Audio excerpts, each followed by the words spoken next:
à vous. Merci. Merci. Oui, moi je préfère le micro si ça ne vous dérange pas. Alors on est venu à deux, Morad et moi, parce que notre équipe c'est une liste d'associés avant tout. Alors, il me revient aujourd'hui d'ouvrir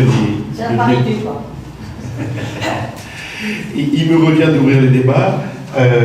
Alors, vous m'avez adressé, c'est bien cette liste de questions, de 5 questions, enfin de 5 thèmes, le vivre ensemble dans le quartier. Dans le vivre ensemble, vous avez tous eu le questionnaire, dans le vivre ensemble dans notre quartier, les points majeurs, je crois que c'est la lutte contre les incivilités, les questions de sécurité. Si je comprends, si je lis votre question de près, comme je l'ai relu quelques fois, que faire? D'abord le constat. Le constat, il est valable sur ce quartier comme dans les autres quartiers de Perpignan. Aujourd'hui, on a une dégradation du climat. Alors, ça n'est pas encore Marseille, mais ça pourrait le devenir, et les faits récents dans l'école à côté ont démontré que ça pourrait devenir et ça pourrait basculer vers un climat de violence encore plus aigu. Mais il faut constater qu'il y a un problème d'incivilité croissant à Perpignan depuis maintenant quelques années. Ce problème d'incivilité croissant, il touche les plus faibles d'entre nous, les plus fragiles d'entre nous, les personnes âgées, les enfants, les personnes qui sont marquées par une forme de fragilité quelle qu'elle soit, qui peuvent rentrer sous l'emprise de voyous qui vont nous menacer ou qui vont nous faire un peu peur. Ce climat de peur, il est tout sauf souhaitable dans une ville comme Perpignan, ici comme ailleurs. Et ici comme ailleurs, on a droit à la sécurité. Le problème, c'est qu'à Perpignan, ici comme ailleurs, on a un problème d'incivilité. Ici comme ailleurs. C'est très grave pour vous, vous avez raison, mais c'est très grave pour tous les habitants de Perpignan, dans tous les quartiers de notre ville, malheureusement. Alors, que faire? Parce qu'une fois qu'on s'est dit ça, on fait un constat, on pleure ensemble si vous voulez pleurer, on gémit, mais c'est tout. Bon, il faut trouver des solutions. Alors, il y a deux hypothèses. Il y a l'hypothèse qui est de nous dire, bon, mais il y a une fatalité, hein, désolé, ça existe partout, c'est notre société, c'est la faute à l'école, c'est la faute à l'État, c'est la faute aux parents, c'est la faute à tout le monde. Moi, je ne me présente pas au mandat de tout le monde. Je ne me présente pas au mandat de super papa pour une famille, je ne me présente pas au mandat au poste de ministre de l'Intérieur pour dire c'est la faute de l'État, je ne me présente pas au poste d'instituteur pour vous dire que c'est la faute de l'école et que je vais redresser ça. Moi, je me présente au mandat de maire. Donc, vous allez me permettre de répondre sur les questions en cause avec les compétences de la mairie. Les compétences de la mairie qui sont nombreuses en matière de sécurité. C'est pas comme si on parlait, on le verra sur d'autres sujets, de compétences indirectes ou de compétences moins importantes que sur la sécurité. Parce que précisément sur la sécurité, c'est la loi elle-même qui confie à la commune le soin d'établir la tranquillité publique dans la ville. Il y a deux collectivités publiques qui ont la responsabilité dans notre beau pays, notre belle France, il y a deux collectivités qui ont la responsabilité de la sécurité, l'État d'une part, la commune d'autre part. C'est les deux. Avec le ministre de l'Intérieur et le Premier ministre d'une part, pour l'État, et d'autre part le maire, qui est officier de la police judiciaire, justement, dans notre commune, et dans toutes les communes de Perpignan, dans toutes les communes de France, pour une raison, c'est qu'il lui incombe d'établir la tranquillité publique, et c'est dans le code. Le code des collectivités territoriales parle de tranquillité publique. Pourquoi je reviens sur ce mot de tranquillité publique? Parce que ce mot de tranquillité publique, moi je pense qu'il vient soigner précisément le mal qui ronge notre ville en cette matière-là. Je vous disais, il n'y a pas des meurtres tous les jours, Dieu merci.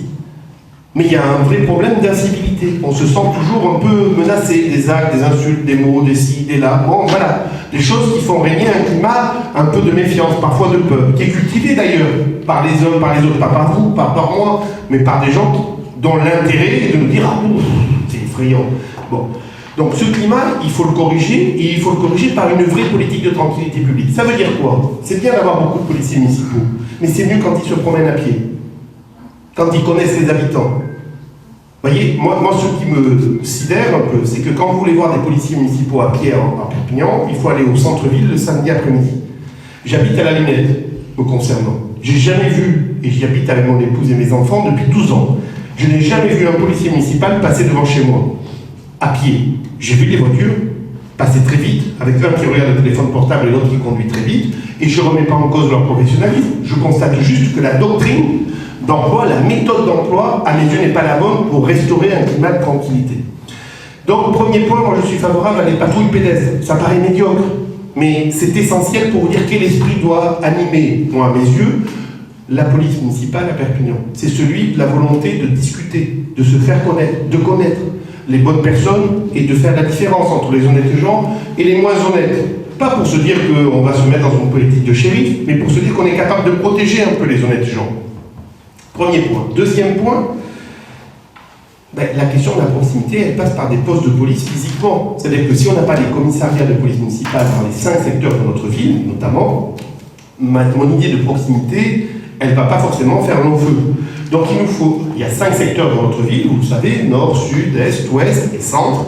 Il faut que dans chacun des secteurs, on ait un poste de police avec, à l'intérieur, affecté 1 ou 2 équipes de policiers municipaux qui vont rayonner dans le quartier, à pied, pour qu'on puisse se dire qu'on les connaît, qui sont à demeure dans ce quartier. Ce qui veut dire qu'au bout de quelques mois, on les connaîtra de mieux en mieux, et eux connaîtront de mieux en mieux les habitants. Il nous faut cette logique de durée, de stabilité, pour que la tranquillité elle ne soit pas établie simplement par la présence d'un uniforme ou pire d'une voiture qui passe à plus de berzingue, mais plutôt par la connaissance concrète et de proximité que les policiers municipaux doivent avoir dans nos quartiers des uns et des autres. Quatrième point, toujours sur la question de sécurité, et plus précisément parce que je crois que la deuxième école, c'est un peu ça, les moyens ambitieux de prévention. La deuxième question, les moyens ambitieux de prévention. Les moyens ambitieux de prévention, il va falloir nettoyer nos quartiers. Il va falloir que dans nos quartiers, on fasse baisser drastiquement les incivilités. Dans tous les quartiers de la ville. Qu'est-ce que ça veut dire? Ça veut dire qu'il faut démarrer, comme on fait à la maison, par une zone où on va mettre 0 délinquance. On va réussir à imposer 0 délinquance. Ça passe par un élément, c'est qu'à cet endroit-là, il faut un système de caméras tout autour du point focal, il faut des policiers municipaux qui passent régulièrement, et vous savez le meilleur endroit pour le faire, c'est l'endroit qui est le plus cher à chacun d'entre nous. Vous êtes parents pour beaucoup d'entre vous, moi je suis papa, l'endroit le plus cher pour ma vie, c'est l'endroit où je mets mes enfants toute la journée, les écoles. Les écoles, les collèges, les lycées. Ces endroits-là, il faut en faire des endroits, des lieux de 0 délinquance. Et il faut mettre de la méthode, et il faut mettre un peu d'effort. Caméras tout autour. Policiers municipaux qui font les sorties des écoles, par exemple. Alors je ne dis pas systématiquement, mais au moins très régulièrement, pour donner l'habitude de voir de l'uniforme, pour donner l'habitude aussi de la proximité. Et puis parfois, parce que ce n'est pas le cas peut-être dans les écoles, j'espère, mais dans les collèges et dans les lycées, on voit les dealers en face des endroits où on met nos enfants. Et on a tous le droit de protéger nos enfants, là aussi. Bon. Et donc, cet élément-là, il veut dire qu'on va mettre en place toute une stratégie autour de nos écoles, mais qui ne doit pas durer 40 ans à mettre en place. C'est dans la première année, parce qu'aussi le phasage il est important. C'est pas de vous dire tout ça, on le fera dans le mandat, et puis si je pense vouloir me représenter, on le fera la veille de l'élection. Non, l'idée c'est qu'on le fasse dès le début du mandat. Donc ça ne va pas prendre un jour, mettons que ça nous prenne la première année, mais il faut qu'au terme de la première année, et si je reparlerai des moyens de concertation, c'est votre dernière question, et moi elle m'intéresse cette question énormément. Parce que, alors, je fais une aparté, moi, un des éléments qui m'anime, c'est le respect des gens. Et vous savez, la question de l'ordre, la question de la sécurité, c'est la question parfois d'un cadre de respect qui a volé à l'éclat dans notre société. Et comme on ne respecte pas entre nous, on ne se respecte pas en disant bonjour, comment ça va aujourd'hui, avec un ton civilisé. Non, parfois c'est de l'invective, c'est immédiatement de l'agressivité. Et bien cette agressivité, ce manque de respect, on le voit y compris chez les élus. Et donc tout ça, ça fait une cascade de gens qui se comportent avec beaucoup de cynisme et qui oublient de parler aux citoyens qui sont les principaux intéressés. Vous l'écrivez dans vos questions et j'ai beaucoup apprécié ce passage-là en nous disant vous êtes les premiers usagers du quartier. Il serait heureux que des hommes politiques, moi ici je viens pour vous voir. Je ne vais pas décréter d'un bureau où qu'il soit, même si j'ai de belles cartes, même si j'ai des informations, je ne vais pas décréter la politique qu'il faut suivre dans un quartier sans vous en parler. Et on a besoin de le faire ensemble. Donc j'en reviens à la question du 0 délinquance autour des écoles. Mais il faut l'établir en concertation avec la communauté éducative, comme on le dit, c'est-à-dire les enseignants, bien sûr, mais les concierges qu'il faut remettre dans nos écoles, il faut arrêter les bêtises là-dessus aussi, c'est pareil. Il faut le faire avec les ADSEN, avec les uns, avec les autres, c'est cette communauté éducative. Et puis ça ne va pas se limiter à ça. Il y a des parents, vous êtes tous parents pour la plupart d'entre vous, mais les parents, ils doivent participer, via les associations de parents d'élèves, à cette coproduction, comme disait le technocrate, de sécurité. C'est de se dire, la sécurité, c'est pas juste une affaire de police. C'est une affaire aussi, comme vous le dites, de prévention, d'établissement d'un climat de confiance. Parce que tout ça, c'est la confiance. C'est la confiance qui nous fait venir à un endroit, les mains ouvertes, en paix, sans se dire on craint d'être battu, ou on craint d'être menacé, ou on craint d'être mis sous le joug des uns ou des autres. Non, c'est cette confiance qu'il faut savoir établir. Et donc dans les écoles, il nous faut cette coproduction, cette concertation très forte, ciblée sur les écoles. Un dernier point sur la sécurité, et je suis peut-être, si vous voulez, je préciserai quelques points sur la sécurité. Un dernier point sur la sécurité, la question des caméras. Parce que là, c'est pareil, c'est comme les employés municipaux, les policiers municipaux. Moi, je vois qu'on s'enorgueillit d'avoir la police municipale la plus importante de France par nombre d'habitants. Au passage, on se trompe de chiffres, peu importe. Bon. Et on s'enorgueillit, pareil, d'avoir un nombre colossal de caméras. On nous dit qu'il y a 261 caméras. On nous dit qu'il y a 261 caméras. Ok. Et on va en mettre 360.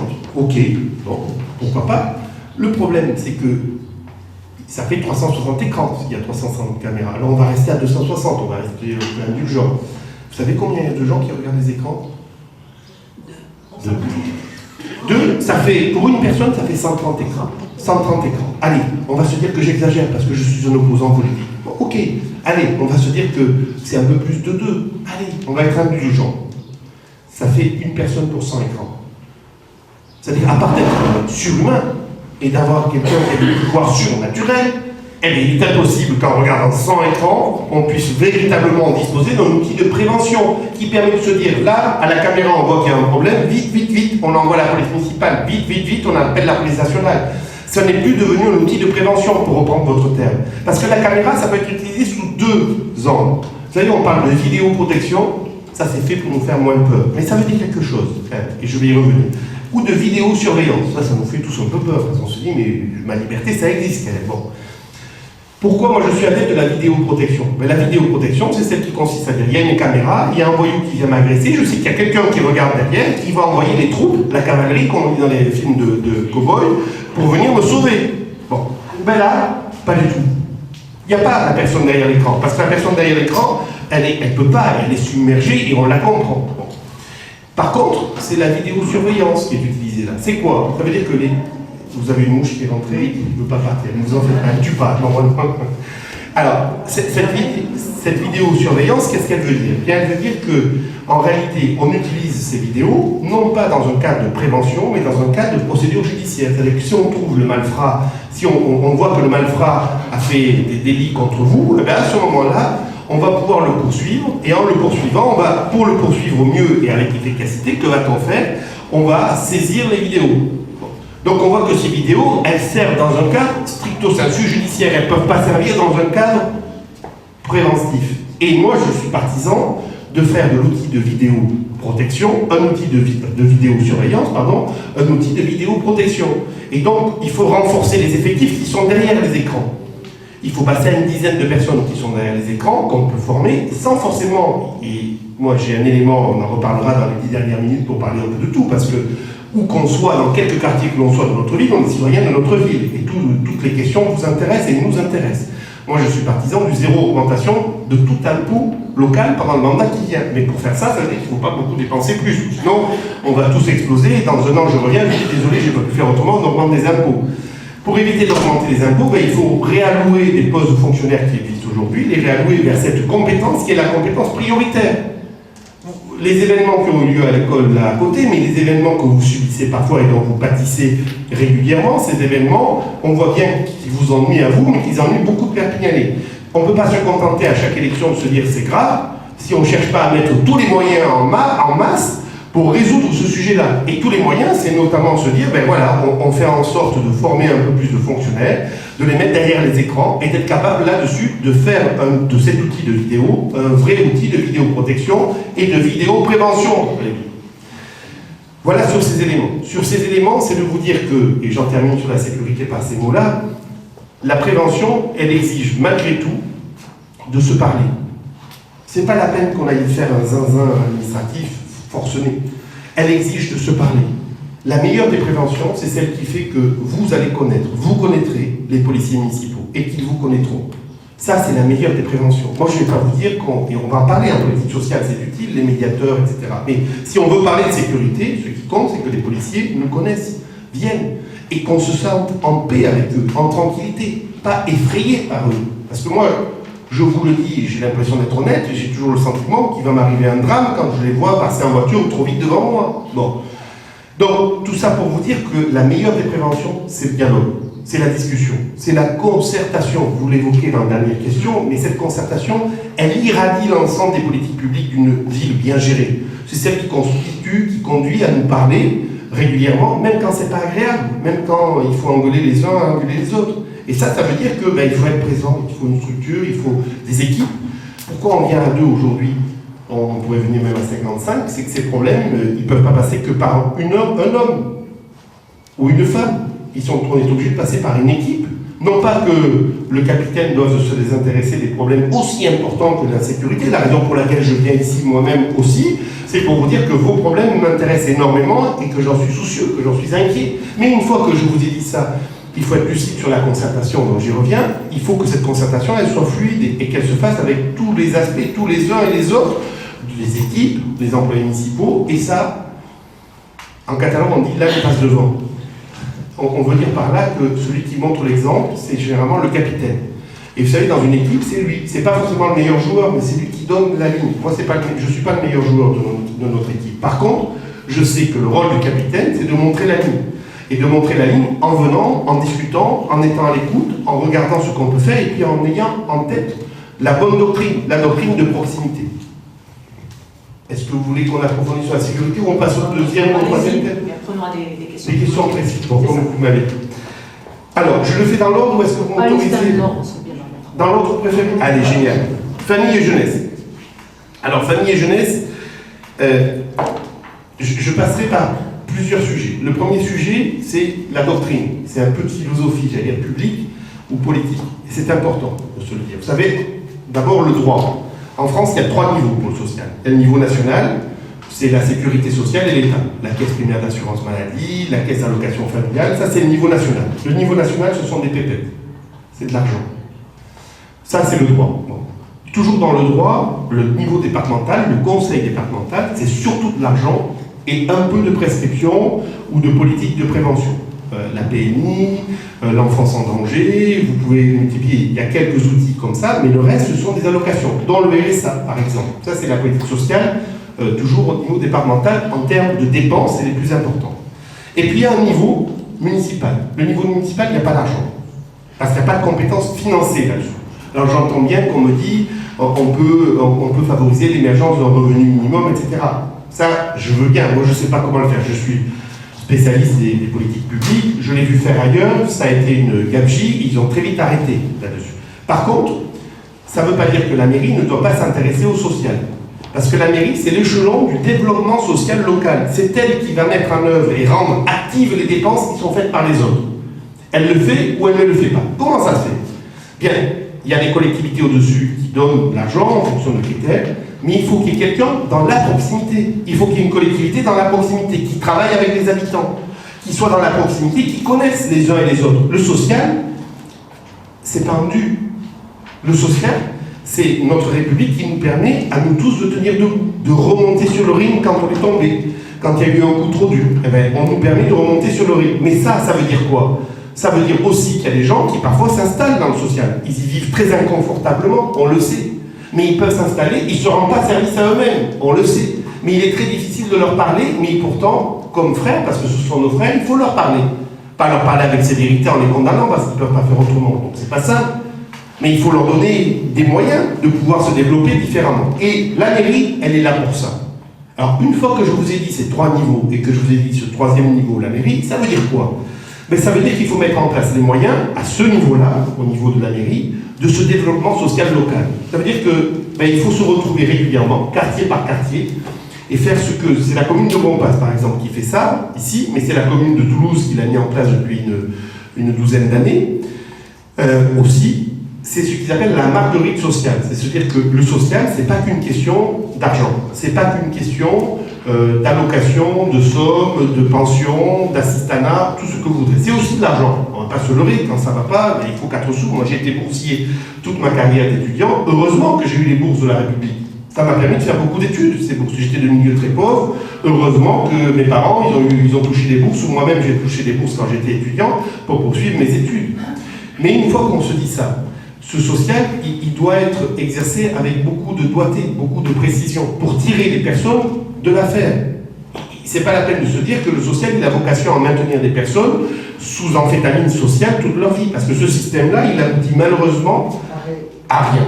Il aboutit à beaucoup de dépenses, d'une part, mais c'est secondaire, c'est nos impôts, mais c'est secondaire. Mais il aboutit surtout à ne pas aider les personnes. Et vous savez, il y a un proverbe dans les Écritures qui dit « il est toujours plus facile de donner que de recevoir ». Pourquoi je vous dis ça? C'est que la personne qui reçoit, moi j'ai été boursier, j'ai eu besoin de l'aide sociale. Ben, j'en étais pas très fier, je me sentais obligé de travailler plus que tous les autres. Ça a été un sacré coup de pied au derrière pour moi. Mais je me suis senti obligé de travailler plus que les autres parce qu'on me donnait quelque chose. Et ça a été très difficile. Je commence à pouvoir en parler tranquillement. Et donc tout ça pour vous dire qu'on a besoin d'aider les gens à qui on donne, mais de les aider avec humanité. Et l'échelon municipal est cet échelon-là. Alors maintenant, comment l'organiser? Parce que ça, ce sont des belles paroles, c'est les lignes directrices, c'est la philosophie. Comment l'organiser? Ben, cette marguerite sociale, c'est se dire quartier par quartier, être capable de réunir autour tous les partenaires. Le social, ça veut dire le conseil départemental. Nous, dans notre équipe, on a Vincent Malherbe, par exemple, le mari de la présidente du conseil départemental, pas pour se dire qu'on va faire de la magouille politique, non. C'est pour vous dire, si on veut faire du social dans le département, ben, c'est pas la peine, on fait autre chose, on se ment. Il faut le département. Et il faut arrêter les bibilles politiques. Moi, je suis un homme de droite, je vous le dis tranquillement. Mais je suis un homme de droite qui veut travailler avec les gens de gauche parce que le territoire, notamment le social, il n'a pas de couleur politique. La personne qui en a besoin, je ne vais pas lui demander la carte de parti politique, elle en a besoin. Moi, quand j'ai eu besoin de faire des études et que ma maman était seule, qu'on venait de perdre mon père, heureusement qu'on n'y a pas dit est-ce que tu es de gauche ou de droite pour être aidé. On ne nous a jamais demandé la couleur politique. Et heureusement, parce que ce qui comptait, c'était au bout du compte qu'on s'en sort. Et donc là-dessus, on a besoin de se dire qu'il faut travailler en équipe et travailler avec les autres collectivités locales. Donc, premier point, autres collectivités locales, dont les nationales d'ailleurs. La CAF, la CPAM, l'État dans son sens large, le département, on l'a dit, la région, toutes ces collectivités doivent être mises autour de la table. Deuxième sujet, il faut le faire quartier par quartier. Parce que sinon, le développement social local qu'on fait à la place de la loge à la mairie en se disant tiens, il y a un dossier X et c'est le dossier numéro un tel, ça n'aboutira à rien. Parce que si je vous dis il faut connaître les gens pour pouvoir les aider, pour pouvoir leur parler, avec beaucoup d'humanité, de dignité, de discrétion, mais il faut pouvoir les aider. Et donc ce développement, il faut le faire quartier par quartier. Or, si je regarde les centres sociaux aujourd'hui, ils étaient 8 il y a maintenant 7 ans. Il y en avait 8 de centres sociaux. Il y en a eu 9. Il y en a eu 8. Et maintenant, il y en a 5. Et dans l'un des plans que j'ai aperçu ou que j'ai entendu évoquer, on me parle de 3 centres sociaux. Vous aurez compris que pour moi, ma thérapie, si je vous dis qu'il faut faire de la proximité, c'est pas pour faire des centres sociaux minces costauds, très éloignés des habitants. Il nous faut des centres sociaux par secteur de la vie. Un centre social qui nous permet, dans chacun des secteurs de notre vie, eh bien, de pouvoir établir cette discussion fructueuse. Et de se dire, ben, comment fait-on pour travailler ensemble, avec les associations, là aussi, de parents d'élèves. Et puis avec quelques doctrines bien claires. Aider les personnes, ça veut dire parfois faire appel aux institutions capables de nous aider dans la formation des familles, capables de nous aider dans le soutien scolaire pour les enfants, par exemple. On parlait de jeunesse. Sur les enfants, ce qui compte, c'est pas forcément, même s'il en faut, c'est pas le voyage à Walt Disney. Ne nous mentons pas. Moi, heureusement que mes parents n'ont jamais économisé pour me payer un voyage à Walt Disney. Ils ont économisé pour me payer des livres. Et vous le voyez tous dans nos familles. Bon. Donc ce qui compte, c'est pas qu'on se dise on fait du social pour vous faire plaisir et allez, avant les élections, on vous paye un voyage à Walt Disney. Moi je suis désolé, ça me choque profondément parce que l'intérêt de nos enfants, c'est pas celui-ci. Par contre, l'intérêt de nos enfants, c'est le soutien scolaire. Et je dis pas qu'il faille se mettre des œillères. Tout le monde a le droit d'aller à Walt Disney et les enfants aiment ça. Donc c'est une bonne chose. Mais c'est de vous dire que la priorité, elle n'est pas là. C'est pas de vous dire qu'il ne faut pas le faire. C'est que la priorité, elle est dans l'école, le soutien scolaire. La priorité, elle est dans les activités sportives, à leur apprendre, à leur donner le goût. Les équipes de foot, à structurer, à aider. Elle est aussi la priorité dans l'apprentissage des langues étrangères. Vous savez que l'apprentissage des langues étrangères, aujourd'hui, c'est l'outil de demain. C'est l'outil indispensable. Si vous ne parlez pas plusieurs langues, ben c'est très difficile, et nos enfants encore plus que nous. L'anglais, indispensable, mais le catalan qui est à 2 pas, il faut le parler. Pourquoi il n'y en a pas dans toutes les écoles? Pourquoi il n'y en a pas? Parce qu'ils ne le font pas. Moi, j'en suis partisan. Pourquoi il n'y en a pas? Je vais vous le dire. Parce qu'ils refusent. Vous savez, dans le mandat qui vient de s'écouler, ils ont cassé le département d'études catalanes à la mairie. Si vous voulez mettre... Moi, je suis partisan de faire de Perpignan un territoire bilingue. Pas pour vous dire, je suis catalan. Je parle le catalan parce que je l'ai parlé à la maison, mais parce que moi, quand je l'ai appris, c'était la langue des pauvres. Les pauvres dans les agriculteurs, on parlait le catalan parce que mes parents, ils ne savaient pas trop bien parler français, et qu'à la propriété, on parlait catalan entre nous, avec les uns et les autres qui venaient travailler sur notre propriété. Bon, ok. Mais n'empêche qu'aujourd'hui, moi, ce que je vois, c'est qu'il y a 10 millions de gens au sud qui ont un revenu par habitant de 40 000 euros par an. Nous, ici, on est à 17 000 euros. C'est-à-dire qu'on a tout à gagner à faire du travail, à travailler avec eux, à faire du commerce avec eux, à aller se former pour nos enfants là-bas. Vous savez qu'à Barcelone, il y a 2 des meilleures écoles de commerce au monde. l'ESADE et l'IEC. Je parle sous le contrôle d'un ressortissant espagnol et qui peut nous le confirmer. Ces deux commerces, ces deux écoles de commerce, elles sont brillantissimes. Et pourtant, je pense que je dois être le premier à vous en avoir parlé. Et pourtant, quand moi j'étais gamin, quand j'ai voulu faire des études de commerce, ben, j'ai pensé à HEC. J'ai pas pensé à aller à 2 pas de chez nous, là, à 2 heures de chez nous, ce qui pour nos familles est quand même un peu plus simple pour nous quand on est des parents. Donc, vous dire que les centres sociaux, ils doivent retrouver cette ligne-là fortement. Après, il y avait dans votre question, dans votre deuxième question, une question qui me... Pardon, Alors, je reviens parce qu'en fait, voilà, nous, en tant qu'habitants, on a repris le domaine. Il nous manque d'éducateurs spécialisés sur les quartiers. Et j'allais venir à ce que voilà, c'est toujours dans votre deuxième. Super, allez-y. Non, pardon, voilà, j'allais, dans votre question, dans votre deuxième question, il y a quelque chose qui me passionne. Vous avez parlé du rôle des parents, de l'accompagnement des parents. C'est une question fondamentale. Mon épouse, moi, a été juge des enfants, et moi, j'adore les questions familiales, pas politiquement, parce que je ne sais pas trop bien les traiter politiquement, je suis plutôt économiste ou juriste, mais par contre, je les adore parce que je trouve que dans ma vie, moi, ma famille, elle est fondamentale. Voilà, je ne me refais pas là-dessus, et donc, quand je vois des enfants qui souffrent, des enfants dont les... Je sais bien que ce n'est pas parce que les parents ne les aiment pas, c'est parce que parfois les parents ne savent pas comment s'y prendre, et que c'est très difficile aujourd'hui. Qu'avant on avait des structures familiales, moi je vois dans ma famille, ben, les femmes elles apprenaient, parce que c'était les femmes auxquelles on confiait ce rôle-là, il y a un siècle, elles apprenaient parce que leur maman leur transmettait ça. Les sœurs, les voisines, le village. Aujourd'hui la société elle s'est atomisée, et devenir parent c'est très difficile aujourd'hui, parce qu'on ne nous l'apprend pas facilement. Et parfois on est perdu. Et puis de l'autre côté, les enfants s'éveillent beaucoup plus. On ne peut pas juste leur dire tais-toi parce que c'est papa qui te le dit. Ils vous répondent très vite et très mal.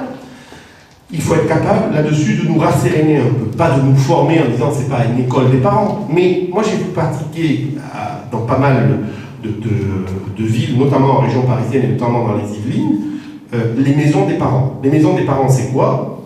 C'est un endroit où on a des services, des endroits pour se détendre aussi pour les parents, parce que parfois les parents peut prendre des coups sur la tête quand il y a la crise d'adolescence, pas des coups sur la tête, mais d'être un peu remis en cause, des endroits où échanger, peut-être un suivi psychologique quand on en a besoin, c'est-à-dire qu'un psy qui est là et qui peut faire le boulot, pas avec un bureau, pas un truc qui est stigmatisant.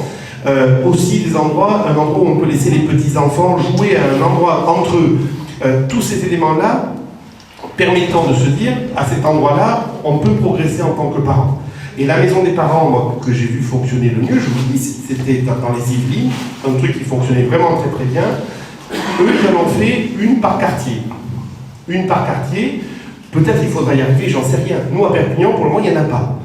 Moi, ce que je me dis, c'est qu'il faudrait démarrer par un endroit. Et faire une maison des parents, par exemple, ici au Bas-Vernay, en se disant, ben là, on permet. Alors, vous savez, la maison des parents, c'est aussi parfois, parce qu'il y a des parents qui arrivent d'autres pays que de notre France, et qui ont besoin d'apprendre le français, d'apprendre à se débrouiller, à faire des formalités, avec la CAF, avec d'autres formalités, d'autres organismes. Et cette maison des parents, par exemple, elle fonctionne comme ça, sur ce principe-là.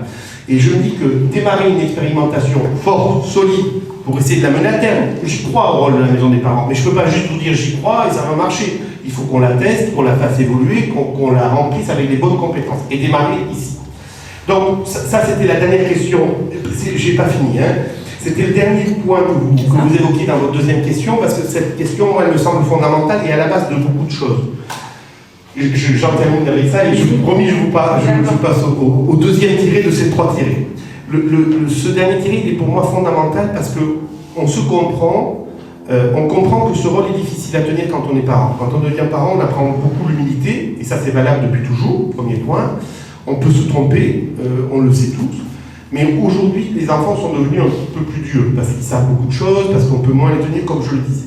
Mais surtout, moi j'ai l'impression qu'on nous pardonne moins les choses dans certains quartiers qu'on ne l'a jamais pardonné.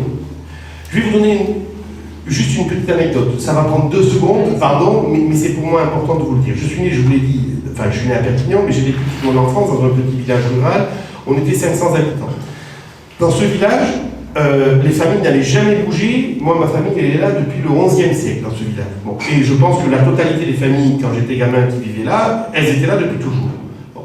Et bien dans ce village, un jour, 5 jeunes, alors ces 5 jeunes, ils avaient 10 ans de plus que moi, je les revois aujourd'hui tous régulièrement, c'est des messieurs bien installés, qui ont bien réussi, il y en a un qui est avocat, l'autre qui travaille dans une banque, l'autre est plombier, voilà, les 5 ont bien réussi. Mais ils ont eu une passe d'adolescence. Moi j'avais 5 ans, ils en avaient 15, il y avait de l'abribus sur la place du village, ils l'ont cassé. Bon. On les a trouvés, le maire est allé, les a convoqués avec les parents, et leur a fait une leçon de morale. Il leur a parlé. Il leur a dit, c'est pas bien. Il a dit aux parents, bon voilà, ça coûte tant, vous ne pouvez pas payer la totalité, mais vous allez faire un geste symbolique. La réalité, c'est que ce geste a été symbolique. Inutile de vous dire que ces jeunes ont arrêté de casser les abris de bus. Par contre, le bus, il a toujours continué à passer. Moi, j'ai un exemple, je ne veux pas parler d'ici, mais je vais vous parler de notre exemple, même si je sais qu'ici, c'est le cas comparable. Mais je vais vous parler de notre exemple pour vous dire que malheureusement, dans notre vie, c'est monnaie courante de stigmatiser. Mais il y a 7 ans, à Champ-de-Mars, il y a eu un bus qui a été caillassé. Alors, vous savez, je vous ai dit que j'étais un homme plutôt conservateur, je suis un homme d'ordre, j'aime l'ordre. Bon, c'est pas bien d'avoir caillassé un bus. Ils n'ont pas étripé le chauffeur, ils n'ont pas étripé les passagers. Ils ont caillassé un bus, c'est pas bien. Ils étaient, allez, 5 à 10. On va dire 5 à 10. Alors, personne ne leur a parlé. 5 à 10 qui étaient dans le même état que mes copains de mon village, en pleine crise d'adolescence, où il est très difficile de tenir des enfants quand vous êtes un parent, parce que ma foi, les enfants, ils vous débordent très vite. Bon. Personne ne leur a parlé. Ni la police municipale, ni les uns, ni les autres, et encore moins le maire. Encore moins le maire. Donc personne ne leur a parlé.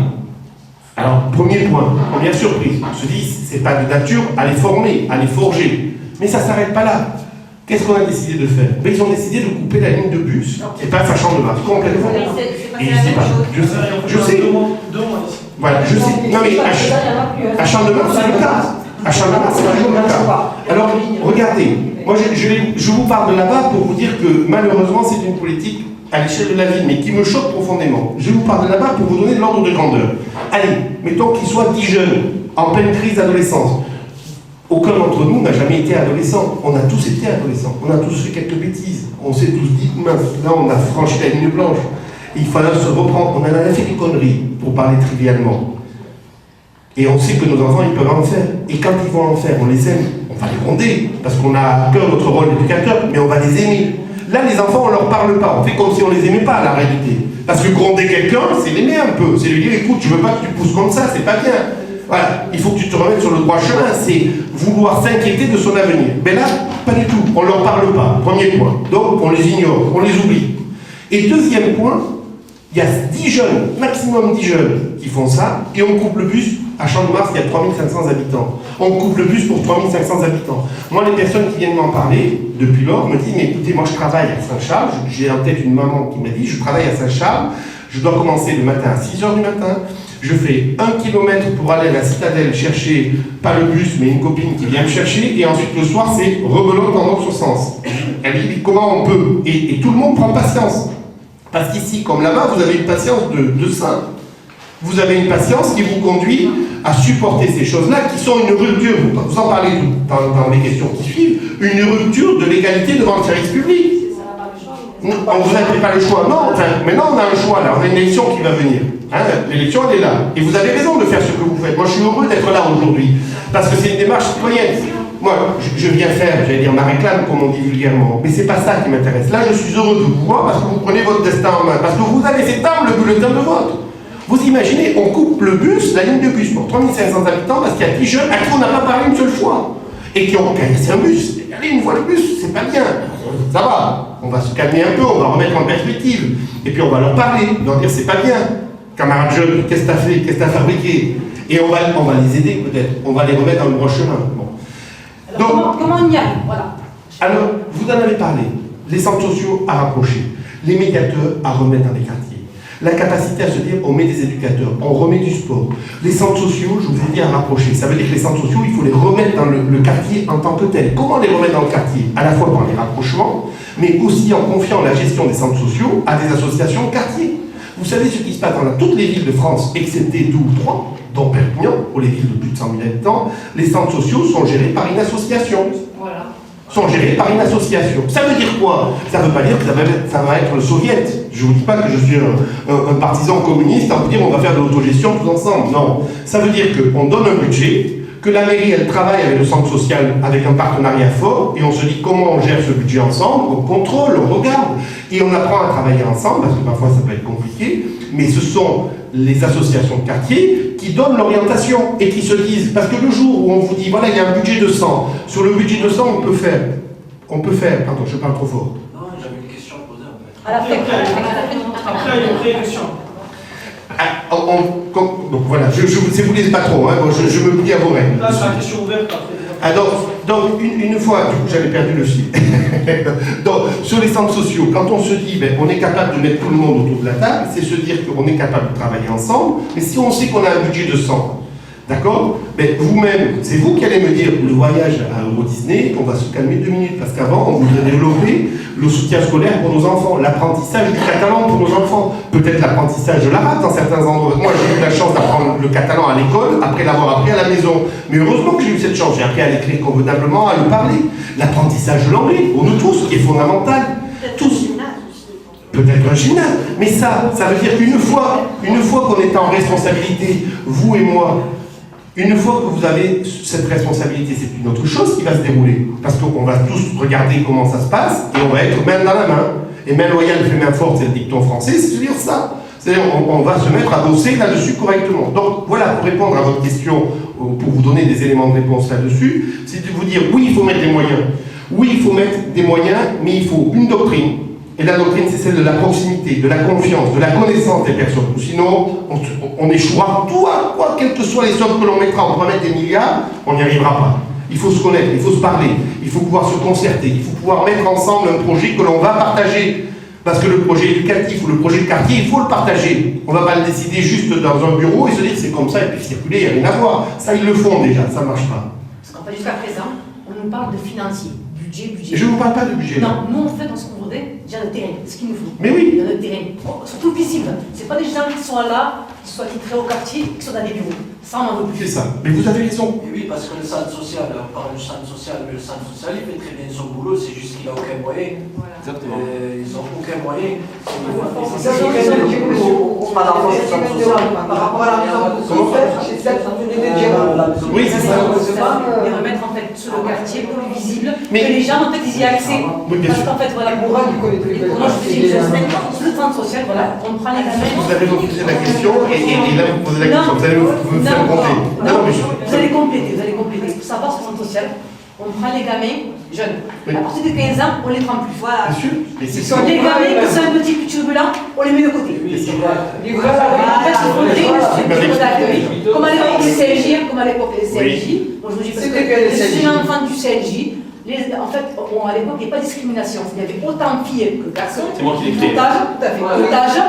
Et ce sont les quartiers qui ont refusé de personnes. Maintenant, on refuse des gens. Ce que je ne trouve pas normal. Non. Maintenant, c'est ça. Juste quelque chose, je n'ai pas besoin du micro. Moi, bon, on se connaît un peu, Romain a parlé de deux, trois éléments. Moi, vous savez, je suis né ici, je suis né à Saint-Jacques. D'abord Saint-Jacques, excusez-moi. Je taquine ceux qui sont du Bayernais parce que quand on était jeunes, on faisait des tournois avec, où il y avait Haj Dawadji qui était là, et où il y avait beaucoup d'animation, et on avait des gens comme ça qui pouvaient s'occuper de tout dans le quartier. Aujourd'hui, ça n'existe plus, et la mairie, les institutions ont disparu. Je ne sais pas si vous savez pourquoi les centres sociaux fonctionnent mal. C'est parce que la mairie, elle est de droite à Perpignan, et le conseil général, le conseil départemental maintenant, est de gauche. Ça, il faut arrêter. Il faut arrêter parce que la misère, la discrimination et nos enfants, ils n'ont pas de carte politique. Moi, pourquoi je m'engage avec Romain? Moi, je ne suis pas à la République en marche, je ne suis pas à Macron, je ne suis rien du tout. Moi, en vrai, je suis perpignanais, c'est chez moi ici. Donc, comme c'est chez moi et que j'ai quelqu'un qui s'engage avec moi et qui m'a proposé un projet, un vrai projet pour nos quartiers, pour notre ville, là, ça m'intéresse. Parce que je veux que ma ville avance, j'ai vu ma ville, j'ai vu mes quartiers, mon quartier reculer, je vois quand je suis avec les gens, je vois que ça va de moins en moins bien, et en effet, ce que tu dis, avant il y avait en effet le CLJ, c'est moi qui l'avais créé, le soutien scolaire. On avait mis en place un groupe de bénévoles, d'étudiants bénévoles de la faculté, à qui on donnait un peu de sous, parce qu'ils avaient besoin d'argent, qui venaient tous les soirs aider ceux qui avaient des difficultés à faire leurs devoirs, à faire etc., pour des mamans qui elles partaient travailler, qui elles avaient plusieurs enfants et c'était compliqué, les papas n'étaient pas encore rentrés, il fallait que tout soit prévu. Ça s'est arrêté du jour au lendemain, en effet, pour mettre des voyages à droite et à gauche. Alors peut-être qu'il en faut, parce qu'il en faut ça aussi, nos gamins ont le droit de voyager, etc. Mais la priorité c'est pas ça. Un gamin qui ne va pas à l'école, Disneyland, ça ne le sauvera pas. Donc voilà. Et oui mais ça doit se mériter.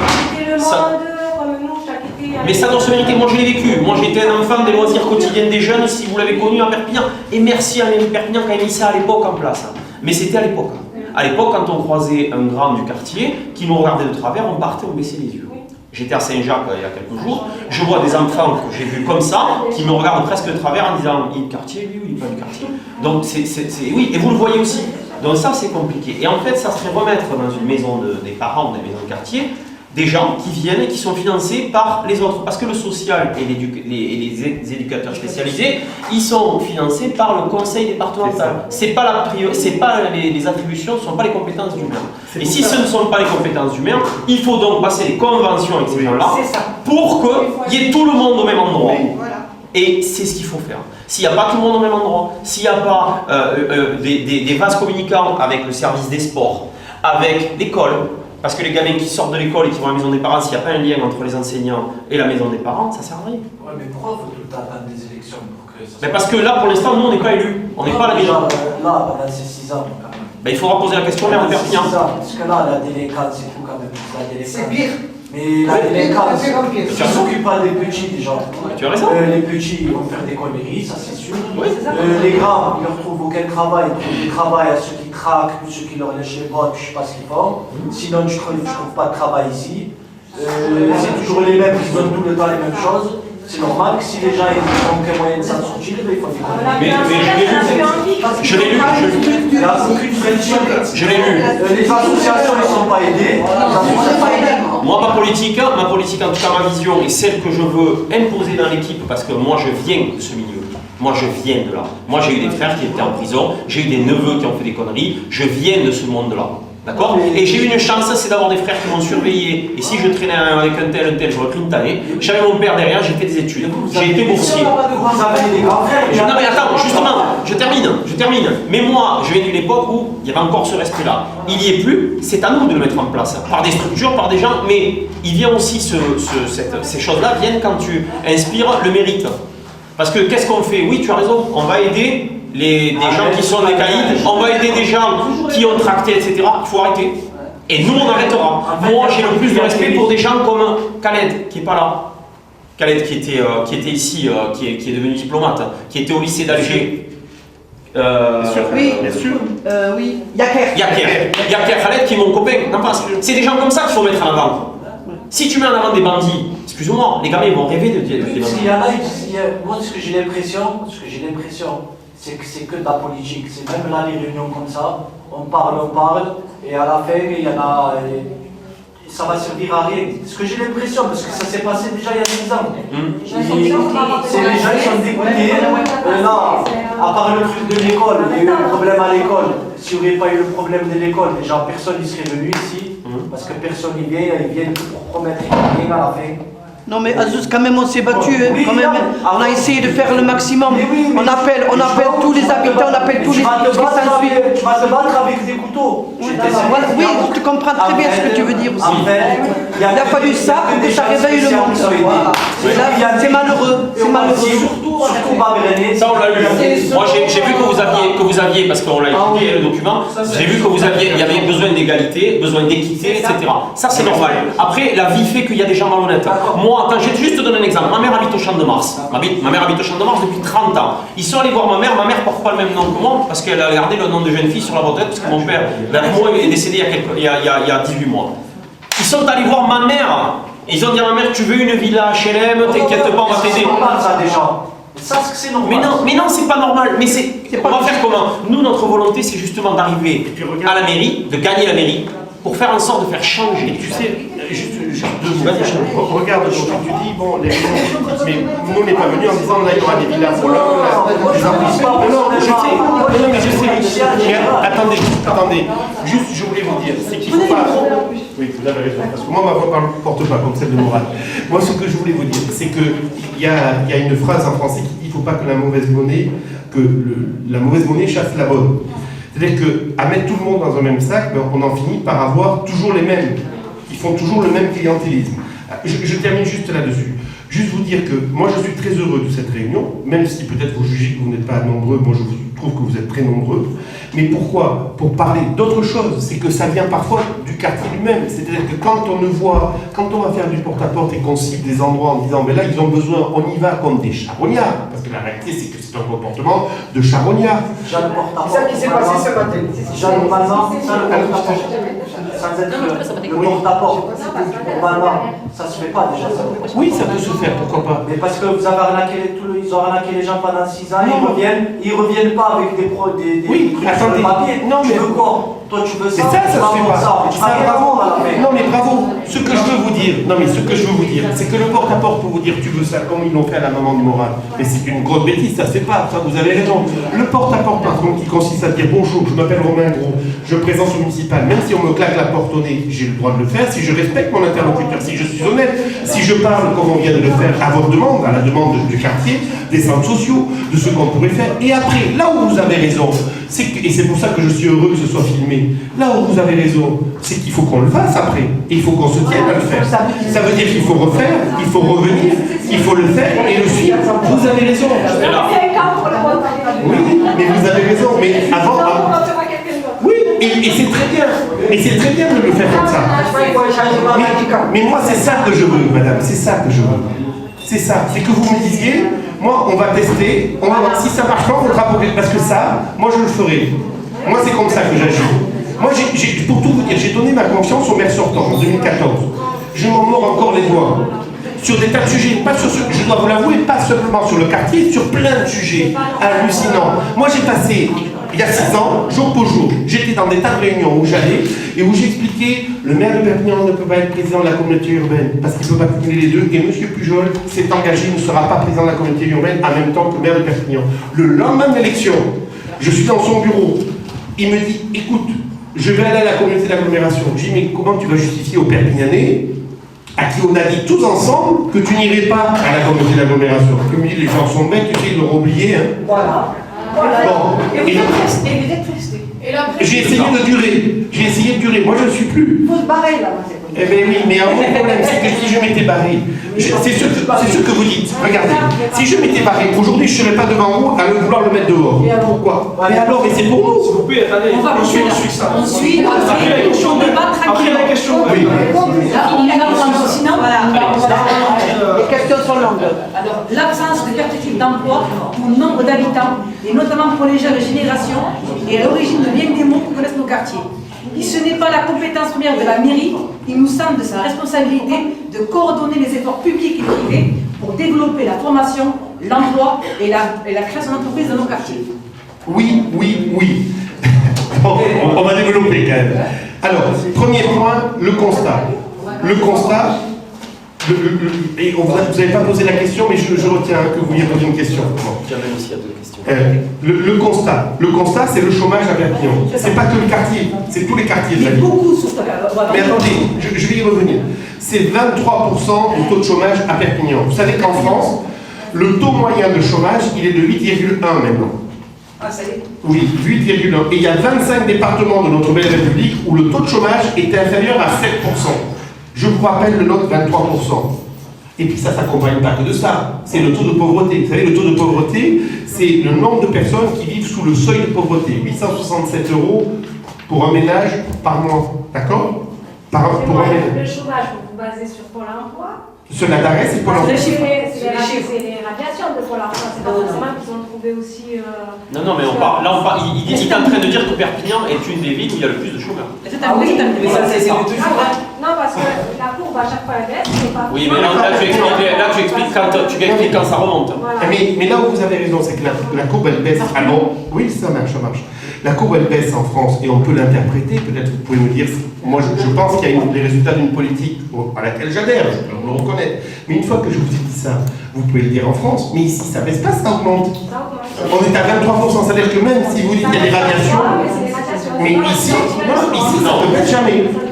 Et ici, ça ne baisse jamais. À Perpignan, ça ne baisse jamais. Ça ne baisse jamais. Depuis 12 ans, ça ne baisse pas. Une fois que je vous dis ça, je vous ai parlé du taux de pauvreté. Le taux de pauvreté il est de 32%. Il y a très peu de pays au monde, ce sont souvent des pays d'ailleurs de l'Afrique subsaharienne, qui ont des taux de pauvreté de ce niveau-là. Ça veut dire qu'un tiers des ménages perpignanais vivent sous le seuil de pauvreté. Et c'est lié, pas d'emploi, pauvreté. Alors, on peut le décliner sur nos quartiers. Dans nos quartiers, il y a d'abord ce problème-là. C'est le manque d'emploi structurellement. Je vais revenir, vous avez une question ensuite qui suit sur les discriminations. Non, par contre, moi, juste un point à souligner. Voilà, moi, en fait, je regarde un petit peu Internet. Il faut savoir qu'en 2012, le Bas-Vernay était 6e quartier le plus pauvre en France. Bien sûr. Et on a même le quartier le plus pauvre de France, ici à Perpignan, c'est Saint-Jacques. Est-ce que c'est normal? Mais non. Ah, c'est Saint-Jacques le numéro 1. Oui. Moi, c'est que c'est nous deuxième. Le Bas-Pyrénées, 6e. Non, mais c'est pas normal du tout. Mais c'est pas normal du tout. Ça, je tiens à le souligner. C'est vraiment dans la Perpignan. Je ne vous dis pas que c'est normal. Moi, c'est le moteur de mon engagement. Je vais faire juste une aparté personnelle. Moi, je suis avocat d'affaires. Je suis député aujourd'hui. Ma solution de confort, c'est de rester avocat d'affaires, de gagner bien ma vie, de continuer comme ça. J'aime notre terre, j'aime notre ville. À nous tous, là. Voilà. Je l'aime et je me dis, mais on ne peut pas continuer comme ça, avec du chômage massif à ce point-là, en se battant les flancs, en se disant, il n'y a rien à faire. Parce que là, comme la sécurité tout à l'heure, la mairie sortante nous dit, c'est une fatalité. On doit accepter notre sort. Mais non, moi je ne l'accepte pas, ce sort. Je suis un homme de l'entreprise. Moi, il a fallu que je retourne des entreprises avec courage, sans jamais me décourager, justement. Mais là, il va falloir ne jamais se décourager pour retourner Perpignan là-dessus. Et se dire, on va y venir. Pour baisser le chômage sur Perpignan, ça doit être une priorité. Après, dans votre question... Jamel, attends. Non, je parle de contrôler. Parce que j'ai 3 questions. Après,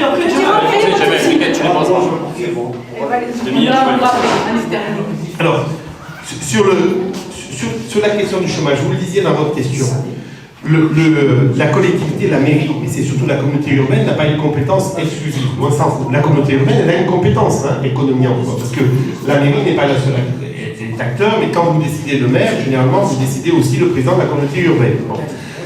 Et donc, le président de la communauté urbaine, et la communauté urbaine dans sa largeur, dans sa compétence, elle a l'économie, le développement économique et l'emploi. Et donc, elle peut intervenir là-dessus. Alors maintenant, comment faire pour mettre de l'emploi?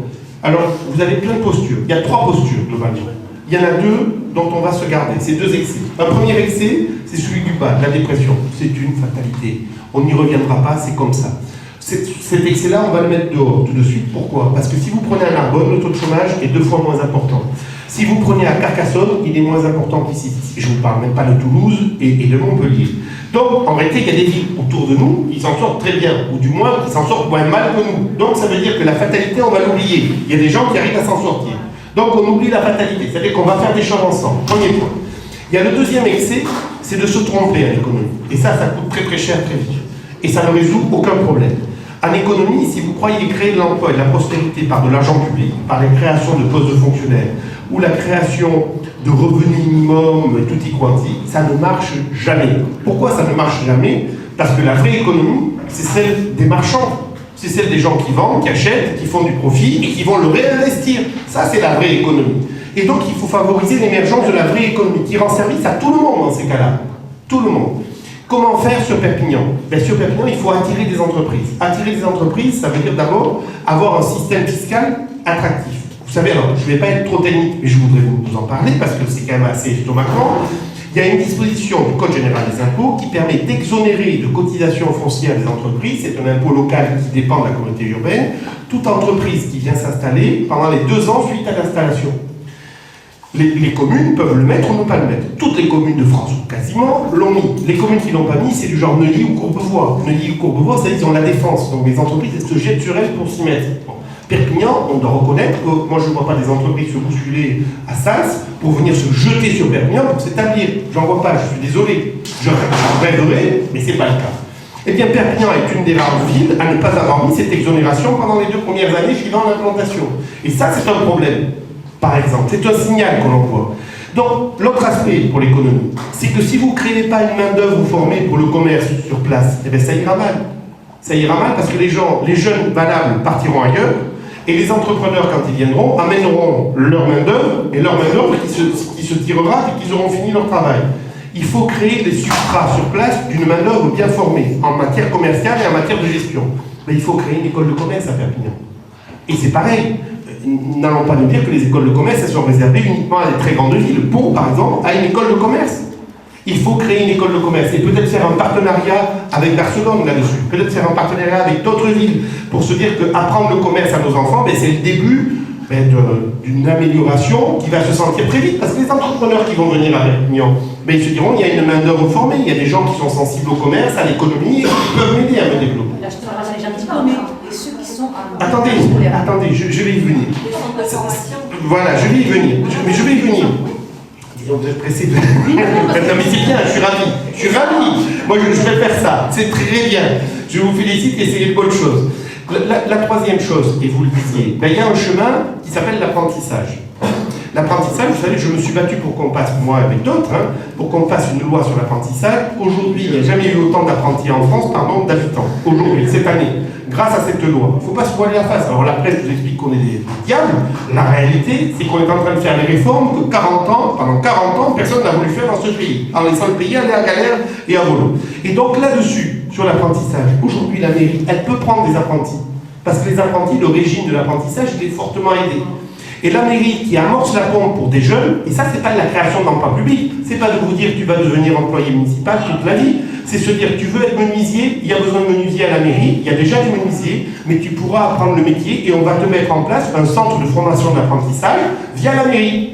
Par exemple, c'est se dire que l'apprentissage, il doit aider à réguler. On doit regarder, mais comme je vous le disais tout à l'heure pour le développement social local, il ne faut pas le regarder massivement. Je ne vais pas arriver en disant on va créer 2000 emplois d'apprentis. Je vous mentirais, et vous auriez raison de me le signaler. Je vous mentirais si je faisais ça. Par contre, de vous dire, eh bien, on va faire ensemble un bout de chemin et on va regarder pour mettre beaucoup plus d'apprentis à la ville issus du quartier du Bas-Vernet. Et je vais revenir sur le quartier du Bas-Vernet et sur d'autres quartiers politiques de la ville à Perpignan. Ben, ces éléments-là, oui, ils permettent de mettre le pied à l'étrier à des jeunes qui, sans ça, parfois se retrouvent dans une impasse. Et vous le disiez tout à l'heure, le jeune, alors à 15 ans, on le sort du centre social, et à 17 ans, il découvre qu'il ne peut pas se faire embaucher où que ce soit, même pour un stage. C'est normal qu'il sombre dans une dépression qui ne dit pas son nom, mais il devient quoi? Ben, il devient délinquant, parce que, ma foi, il s'ennuie. Les jeunes, ils commencent quand même à patauger un peu, là. Non, mais même des fois, même si ça ne lui pas, ben, il est livré à lui-même. Il n'est pas livré à lui-même, il a des collègues qui le mettent dans le mauvais sens. C'est pas les collègues, c'est lui, il a pas de parce que, il est pauvre, il a franchement, on parlait de ça. Il y avait une entreprise qui a ouvert au Barangay, on va prendre juste une petite parenthèse. Acacia, quand ils ont ouvert, il y avait 6-7 postes, c'est normal, ils ont pris personne des jeunes du Barangay. La mairie n'a pas voulu donner des subventions. Alors, je vais y venir sur le Bas-Vernet, mais vous avez raison. Non mais, on va y venir juste sur le Bas-Vernet et sur les autres quartiers politiques de la ville. Il y a deux sujets. Il y a le sujet de la justice. La justice, ça veut dire, et tout à l'heure on le disait, la justice, ça veut dire que les postes, ils ne doivent pas être ouverts pour toujours les mêmes. Pour ceux qui sont allés tracter, pour les copains des copains, pour les uns, pour les autres. Non, il y a une justice dans notre vie. Moi, je ne suis pas venu, et vous m'en êtes aujourd'hui témoin, là, on parle politique ensemble, je me régale de parler avec vous, de débat, je regardais ça, c'est génial, bravo. Mais une fois que je vous dis ça, ben, ça veut dire qu'il faut que je tienne. Là, il y a une caméra, je viens avec Mourad qui, si jamais je dérape, va me dire, camarade Hugo, moi je ne suis pas venu parce qu'on est très amis, mais il est venu en posant ses conditions, en me disant, moi c'est ça, et il a raison de poser ses conditions. Je les ai acceptées en âme et conscience, en se disant, on va faire du boulot ensemble. Bon.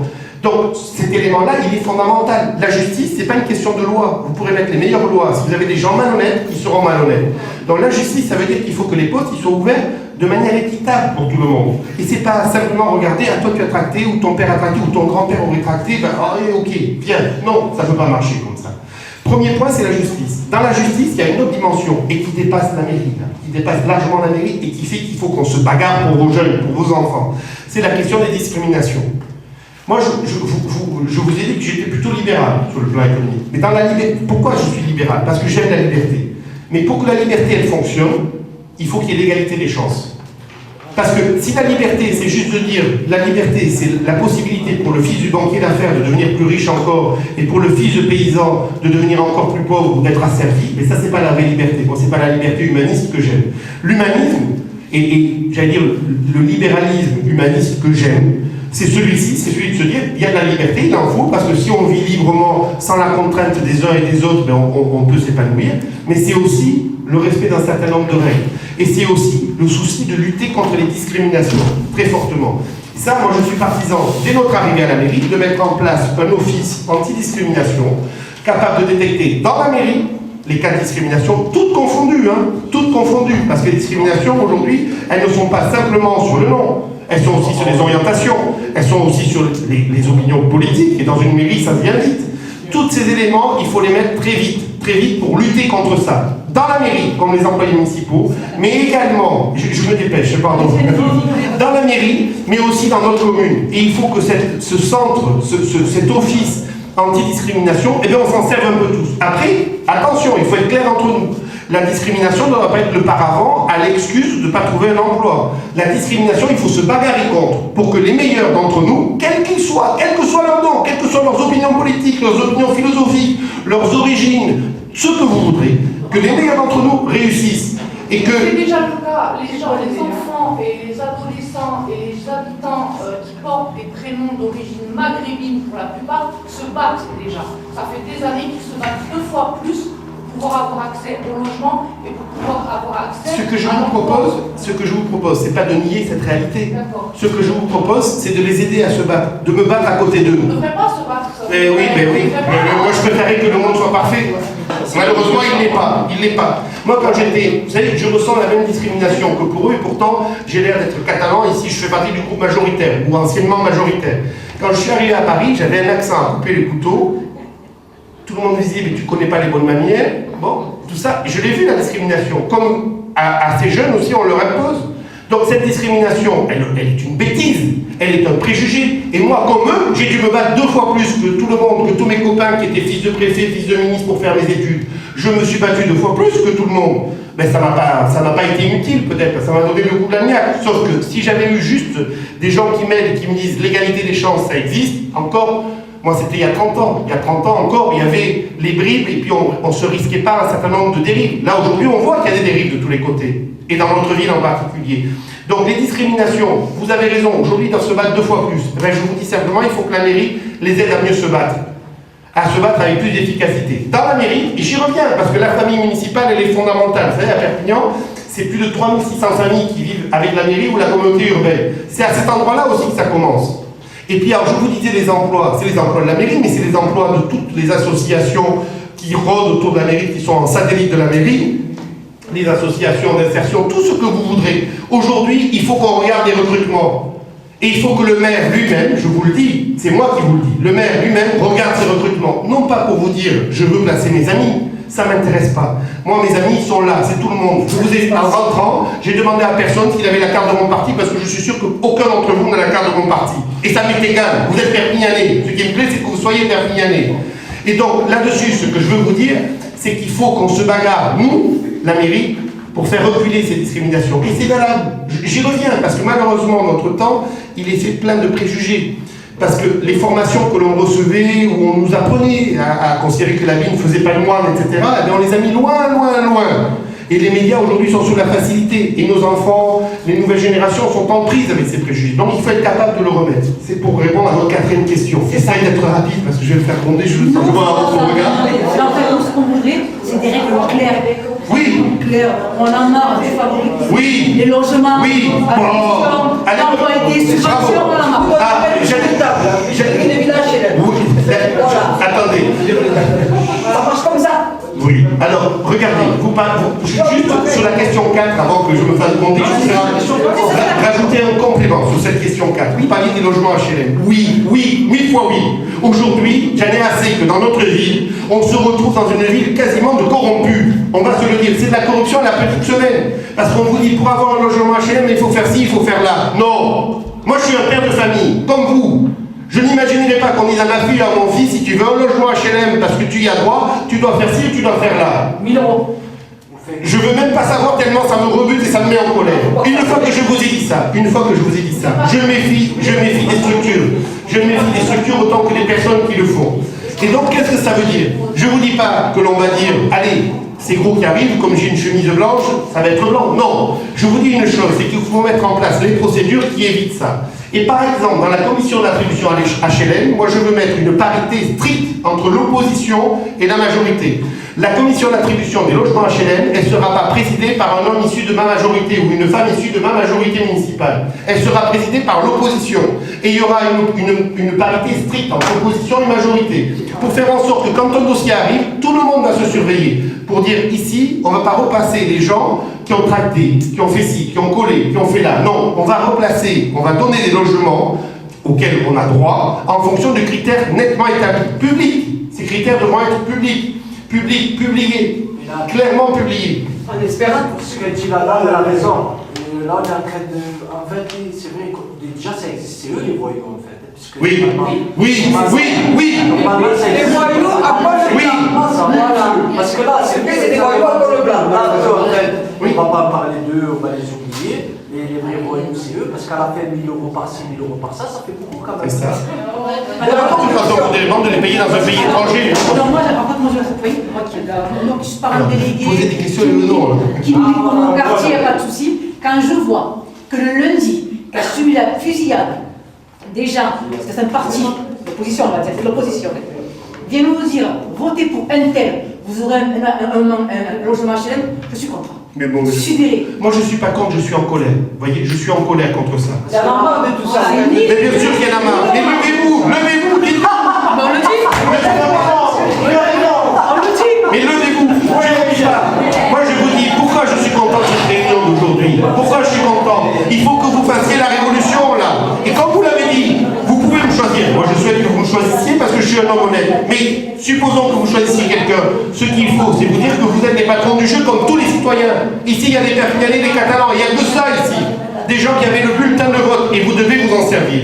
Vous devez vous en servir parce que ces systèmes-là, ils sont juste révoltants. Mettez-vous dans la peau de vos parents ou vous en tant que parents. Parce que quand on est adulte et qu'on subit ça, on courbe les chines et on se dit, bon, ma foi, il faut faire pour nos enfants, pour les uns, pour les autres. On a honte, mais on le fait. Mais imaginez-vous que votre fille vous le dise. Mais vous diriez, c'est pas possible, je vais tuer la personne qui demande ça. Bon, parce que vous parlez d'argent, mais il y a encore d'autres choses, beaucoup plus condamnables qui sont demandées. Excusez-moi, c'est là où je suis un peu en colère quand on s'est déjà accroché sur les réseaux sociaux. D'ailleurs, vous m'avez gentiment bloqué. Et quand je n'ai rien dit de diffamatoire ou de mensonger, je suis une maman, mes enfants étaient là lors de la fusillade. Et j'ai regretté le fait que vous soyez venus voir les enseignants, mais pas les parents. Mais je n'ai pas vu, c'était 17h30. Et après, je voulais ça, pas... vraiment, ça m'a... On s'est senti un peu comme si on n'existait pas ou on servait à rien. Voilà. Je vais vous répondre. Mais je vous remercie. Après, c'est la faute des cons qu'on fait ça. Alors, attendez. Moi, ce jour-là, je recevais des ministres. Dès qu'on m'a communiqué l'information, à 17h15, j'étais là. Dès que on me l'a communiqué, je suis vite venu là. Je suis venu voir les gens qui étaient là. Là, à l'école, il n'y avait plus de parents, il n'y avait que des enseignants. Je suis venu les réconforter. Et après, j'ai vu le défilé de tous les gens qui sont venus en disant, moi, je me suis mis en photo, moi, je fais ci, je fais là. Et je n'ai pas voulu me mélanger à ça.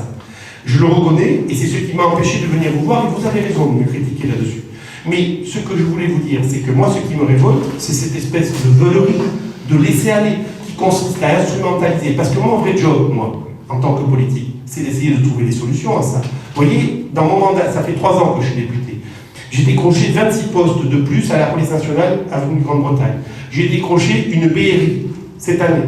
J'ai décroché des postes de plus à la police aux frontières. J'ai décroché des moyens supplémentaires en voiture, en radio pour la police. Ça, c'est mon job. Ensuite, quand je vois ce qui se passe là, dans cette école, j'ai peur tout de suite pour vous, pour les enfants d'abord, parce que je l'ai dit aux enseignants que je suis allé voir, si j'avais été à votre place, on m'aurait entendu crier de l'autre côté de la ville. Et vous avez eu raison. Et vous avez eu raison. Mais il a fallu qu'on le demande pour que l'inspectrice vienne et décide de fermer les mon problème, si vous voulez, que le vendredi, je suis venu le premier.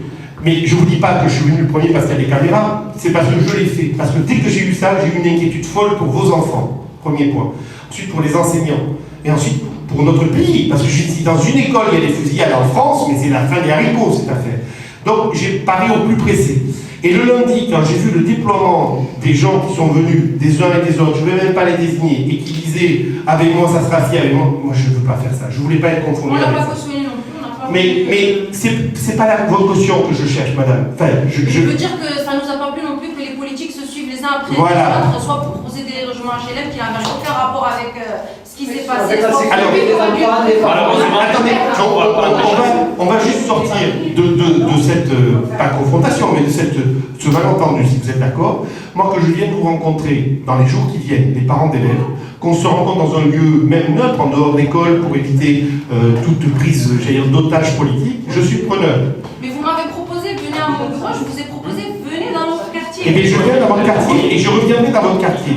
Si lundi vous êtes disponible ou mardi, je suis dans mardi, ça va être difficile, mais mercredi, lundi ou mercredi, vous me le dites, je vais vous laisser mes coordonnées, vous m'enverrez un petit SMS et vous me le dites, et je viendrai. Voilà. Et c'est pas une volonté d'oublier les parents. Je me suis mis à votre place, comme parent. Voilà, en fait, voilà, moi je suis parent délégué. Imaginez une autre situation. Midi 20, sur Facebook, je vois un post. Ça tire devant Durbuy. Alors, mon ami qui a 50 ans dans la cantine, on est arrivé les premières. Alors imaginez, il y avait à ce moment-là la police municipale, la police nationale qui vient d'arriver, moi, Tchelmen, le médiateur, et les enseignants. Personne pour nous soutenir. À 45, sont arrivés les enfants. Sont arrivés les enfants, imaginez. Alors, la police. Pendant de la première. De la seconde. Là, sont arrivés les enfants. Alors à ce moment-là, nous, on décidé de mettre un post sur Facebook, informé. Ne vous inquiétez pas, les parents, quand les enfants sont à la cantine, vos enfants sont en sécurité. Est-ce que c'est à moi de le faire, ce chose-là? C'est pas à moi de le faire. Alors quand sont arrivés les parents, les enfants, il y avait des caméras. Les parents, les enfants, ils nous ont accompagnés, sont les enseignants qui ont fait des groupes et qui ont dû ramener les enfants. Moi, si vous voulez, enfin, pour revenir sur cet épisode qui a été traumatisant pour nous tous, sur cet épisode, moi, ce que j'aurais, moi, je ne suis, alors je ne sais pas pour m'abriter, j'essaye de faire mon job de député. Voilà. Et dans mon job de député, moi, j'ai pas la main, j'ai pas les caméras, je suis pas informé de tout ça. J'ai été informé, moi, à 16h35, 16h40, j'ai reconduit le ministre, la ministre, j'avais 2 ministres de la République qui étaient là. J'aurais dit, désolé les amis, je vais être obligé de vous laisser un peu et d'aller là-bas à Biori. J'y suis venu, j'y suis resté un peu de temps, il n'y avait plus les parents, il n'y avait que les enseignants qui étaient, les enseignants pleuraient devant moi. Et moi, je dois avouer que j'en menais pas large. Voilà. J'en menais pas large quand je voyais ça, et puis je pensais à vous. Et je tremblais pour vous, pour votre inquiétude, et je tremblais encore plus de tout mon corps pour vos enfants. Une fois que je vous dis ça, le principal problème, parce que là on est dans les municipales, bon, le principal problème c'est qu'il a fallu que vous attendiez avant de voir la mairie quand même, les élus. Mais surtout qu'à la première réunion, ils nous ont rionné. Comme Et, quoi, c'était pas et attendez, moi je vais continuer. Vous allez me trouver très sévère, mais je le suis parce qu'au bout d'un moment ces gens m'exaspèrent, il faut se dire la vérité. Les concierges, pourquoi on les a supprimés? Comment ils ont dû attendre le lundi, suivant la fusillade, pour dire finalement on remettra les concierges, en imaginant que vous alliez gober ça en disant mais c'est super, merci monsieur le maire. Voilà.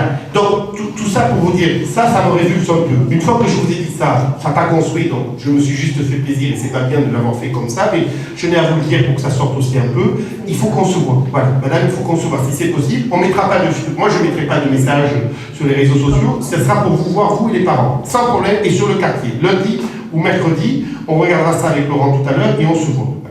Est-ce que je passe à un point 5? Allez-y, allez-y. Parce que sinon vous allez me gronder. Déjà, c'est bien quand même que vous ayez mis des personnes un peu d'origine un peu extérieure dans votre liste. Alors, merci de me dire ça, mais j'ai pas mis de personne d'origine extérieure. J'ai mis un ami. Non, mais c'est important. Non, mais ça pose la porte. Non, mais c'est une bonne question. Non, mais je comprends la façon dont tu veux le dire, moi je le comprends. Je te sais ce que ça veut dire. Je te dis, non, mais je vous dis pourquoi. Je vous dis merci de me dire ça. Mais j'ai mis quelqu'un de très compétent, qui est un chef d'entreprise, qui est quelqu'un que j'admire. Et vous savez, je vous ai dit tous ici que nous étions catalans. Tout à l'heure, je vais accueillir Carl Puigdemont, qui est un de mes amis depuis 30 ans. Bon. Voilà. Attendez, 2 minutes. Ce matin, je leur ai dit, on était à l'équipe, je leur ai dit Carl viens, et j'ai pris Mourad à part, l'air de rien, parce que j'aime pas le faire. Je lui ai parlé en catalan, parce que je sais qu'il parle le catalan. J'ai dit, tu dois être là. Il m'a dit, c'est qui est mon président? Je serai ici, c'est mon président. Et tout ça pour vous dire que ce qui nous unit tous, c'est pas de savoir d'où on vient, c'est qu'il est très compétent. Il aura en charge 2 choses, je parle sous mon contrôle, l'urbanisme et la rénovation urbaine. Il vient des quartiers déjà. Déjà, c'est bien de savoir qu'il y a une personne des quartiers. Ça veut dire que demain, maintenant, on va dire vous serez maire, vous oubliez des choses que vous avez dit là, et vous direz oui, deux choses. D'abord, c'est que je viens des quartiers, en effet, c'est vrai. J'en suis très très fier et j'oublierai jamais d'où je viens. Et parce que quand tu oublies d'où tu viens, tu ne sais pas où tu vas, tu ne peux pas avancer, c'est impossible. Et moi, je n'ai jamais changé de trottoir. Au-delà de ça, j'ai fait de la banque, j'ai été directeur d'une banque et je suis aujourd'hui dans mon entreprise, dans une assurance. Mais et surtout, je suis dans les premiers rôles. C'est-à-dire que je serai dans les premiers adjoints. Oui. Il ne m'a pas pris pour dire on prend Mourad, il fait joli, ça me permet avec des gens, je le mets 45e, ça fera joli. Je serai dans les premiers rôles, ce qui veut dire que lui sera maire, moi je serai adjoint. Donc dans les adjoints, j'aurai le pouvoir de décision. Oui. Et de toute façon, c'est simple. Si j'ai pas de pouvoir de décision, si je ne sers à rien, mais... C'est pas ça, c'est très clair. Le truc qu'il y a aujourd'hui, le ras-le-bol, c'est les fausses promesses. Et c'est le seul à l'avoir fait. Et c'est jamais arrivé. Voilà. C'est jamais arrivé. Et un candidat à Perpignan qui prend quelqu'un d'un quartier, qui vient d'un quartier, qui le met fille ou garçon, peu importe, et on ne regarde pas quelle que soit l'origine ou la religion, on s'en fout. Il n'y a jamais personne qui l'a fait. Jamais. Il y en a des fois, ils prennent des gens de quartier, ils les mettent à côté, ils disent toi tu vas gratter ça. Je suis chez l'entreprise, moi. Oui, assureur. Voilà. Oui, et moi, Morad, Les questions, on les posera plus. Il y a ces questions. mais juste deux mots. Morad, vous savez, moi je l'ai connu quand j'étais avocat d'affaires. Je défendais des clients dont il était le banquier. Et je l'ai vu faire. Et j'ai pas apprécié le quartier d'origine, j'ai apprécié le professionnel. Et c'est ce qui m'a fait le contacter. Et ensuite, vous avez raison, c'est le tiers de confiance. Parce que Morad, si je dérape sur des promesses, il saura me le dire. Et moi, comme j'ai besoin de lui, je ne pourrais pas me passer de le faire avec lui. La 5e question, je vais essayer d'être plus rapide. Après, il y aura des questions ouvertes. Oui. Après, je vais être obligé de vous quitter. Mais je vous promets, on va faire les questions ouvertes. Pardon, c'est pas pour fuir les questions ouvertes du tout. Participation citoyenne. Participation citoyenne, c'est fondamental. Je vais essayer d'être rapide. Mais pourquoi je pense que c'est fondamental? C'est ce que je vous dis depuis tout à l'heure. On ne peut pas faire le bonheur des gens malgré eux, ou sans eux, ou pire contre eux. Aujourd'hui, à Perpignan, c'est ce qui se passe trop structurellement. Pas les gens, et quand il y a quelque chose qui se met entre la politique municipale et la volonté qu'ils ont de faire, eh bien, il y a immédiatement de la sanction, de la volonté d'avancer, et puis en réalité, à la fin, ça ne marche pas. Vous savez, Morad vient de Saint-Jacques. Moi, Saint-Jacques, je m'y suis beaucoup impliqué. Alors, ils prétendent faire de la rénovation urbaine sans les habitants, voire contre les habitants. Mais ça marche pas. C'est contre les habitants. Oui, contre les habitants. Et ça ne marchera pas. Donc, je m'implique pour faire entendre les habitants à Saint-Jacques, par exemple. Fortement, parce qu'il faut les faire entendre là-dessus. Et donc, pour répondre à votre question, la participation citoyenne, elle est plus que souhaitée. Comment l'organiser? Parce que c'est pas le tout que je vous le dise, parce qu'on est en période électorale. Comment l'organiser? Mais l'organiser, je vous ai dit, les centres sociaux, il faut que ce soit à dimension associative. Et puis après, moi, il y a un dicton français que j'adore, qui est main loyale fait main forte. C'est parce que je vais vous donner, et vous allez me donner votre main loyalement, que nous allons devenir tous, avoir tous une main très forte. Mais cette main forte, il faut la construire. Ça veut dire que là, vous avez fait un collectif. C'est génial. Ce collectif, moi, je vous encourage à le transformer en association de quartier. Et que tous les mois, ou tous les 2 mois, vous voyez peut-être l'adjoint à la rénovation urbaine et l'équipe, et ça peut être d'autres adjoints, et puis au moins tous les 2 mois, vous voyez le maire. Là, on a pris 2 heures ensemble, c'est très bien. La prochaine fois, peut-être qu'on prendra encore 2 heures, et après, ça sera 1 heure chaque 2 mois, mais qu'on se voit pour structurer ça. Parce que le problème, c'est que les hommes politiques, on a toujours un agenda un peu compliqué.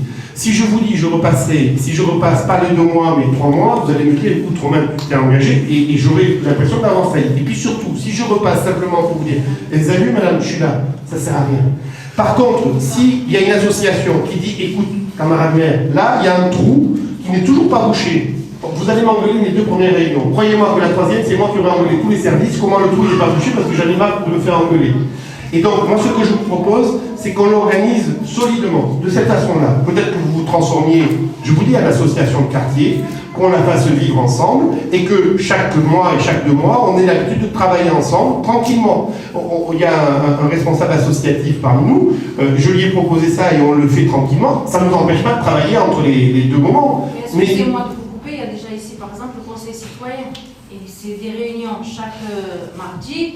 Et des fois, il y a des élus qui viennent, et je veux dire, c'est pas pour autant qu'il y a des choses qui sont... Mais parce que c'est trop. Et parce que le conseil c'est trop souvent.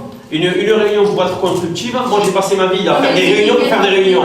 Il faut se voir avec des choses constructives, vous avez un collectif, vous voyez, si c'est trop souvent, d'abord les élus viendront plus, mais non plus. Les services vont dire, eux, ils nous embêtent parce que chaque semaine on nous demande de couper une fleur, de faire ça. Non, il faut le faire, mais à un vrai rythme, qui veuille dire quelque chose, parce que sinon, on va se mentir. Il ne faut pas se mentir. Il faut savoir que c'est grand maximum 1 fois tous les 2 mois. Parce que là, il y a des vrais problèmes qui ont évolué. On a le temps, les services ont le temps de travailler. Le maire a le temps de faire ce qu'il faut pour travailler. Et après, il faut surtout, moi je crois qu'il y a un maître mot, c'est qu'il faut décloisonner. Oui. Alors je permets de continuer d'apporter quelques éléments de plus à ceux apportés par Morad. Pourquoi le conseil citoyen, ça marche moins bien? Ce que je vous propose, c'est que vous vous organisiez, pas qu'on respecte une loi d'en haut et qu'on se dise, allez, on va nommer des conseils citoyens en regardant un équilibre politique qui m'arrangerait, en mettant les uns les autres, en faisant plaisir un peu aux autres. Non, moi, c'est pas ça que je veux. Je préfère qu'on ait une discussion franche comme ça, que je vous ai jamais demandé aux uns et aux autres, savoir si vous étiez mes partisans. Et je suis sûr que parmi vous, il y en a plein qui sont pas mes partisans. C'est pas ça qui m'intéresse, un maire. Un maire, c'est de faire émerger du quartier des forces. Des gens qui veulent faire. Et c'est pas de dire, allez, on fait un conseil citoyen, et moi, le maire, je vais nommer Monsieur Durand, qui est pour moi, Monsieur Dupont, qui est pour moi, Monsieur Untel. Non, c'est de vous dire, là, je sens de la volonté, je sens de l'envie, je sens de la colère, je sens de la volonté de changer les choses. Et c'est parfait. C'est à vous de prendre le taureau par les cornes. Et comme le dit Morad, ensuite, c'est de se voir pour travailler. Et que vous me disiez, là, il y a un tout, là, il y a un si. Si c'est juste le conseil citoyen, pour se dire, allez, on fait le conseil citoyen, et on a fait, il ne mérite pas, c'est pas le sujet. Mais force est de constater, vous me le dites vous-même, c'est que vous considérez que ça ne marche pas comme courroie de transmission. Et je le vois sur plein de sujets. Donc il faut être capable là-dessus, sur la participation citoyenne, la concertation, de mettre cette mécanique en route. Mais tout ça, ça ne peut fonctionner que s'il y a du respect. S'il y a du respect. Moi, vous savez, on vient de parler de Saint-Jacques. Ce que j'ai vu à Saint-Jacques, c'est un manque de respect. Un manque de respect des citoyens. C'est pas de vous dire, moi qu'on casse une maison parce qu'elle serait en difficulté, en ruine, je suis prêt à l'entendre, mais à condition qu'on me l'explique. Comment, dans un quartier, on casse des maisons, on met du goudron, et on dit que c'est ça la rénovation urbaine. C'est pas vrai. La rénovation urbaine, on rénove, on remet sur le marché de l'habitat, on l'embellit. Ça, c'est la rénovation urbaine. Je parle pas, c'est pas du chinois, ça, c'est la vérité. C'est ce qu'on se pense tous, ce qu'on pense, on imagine tous.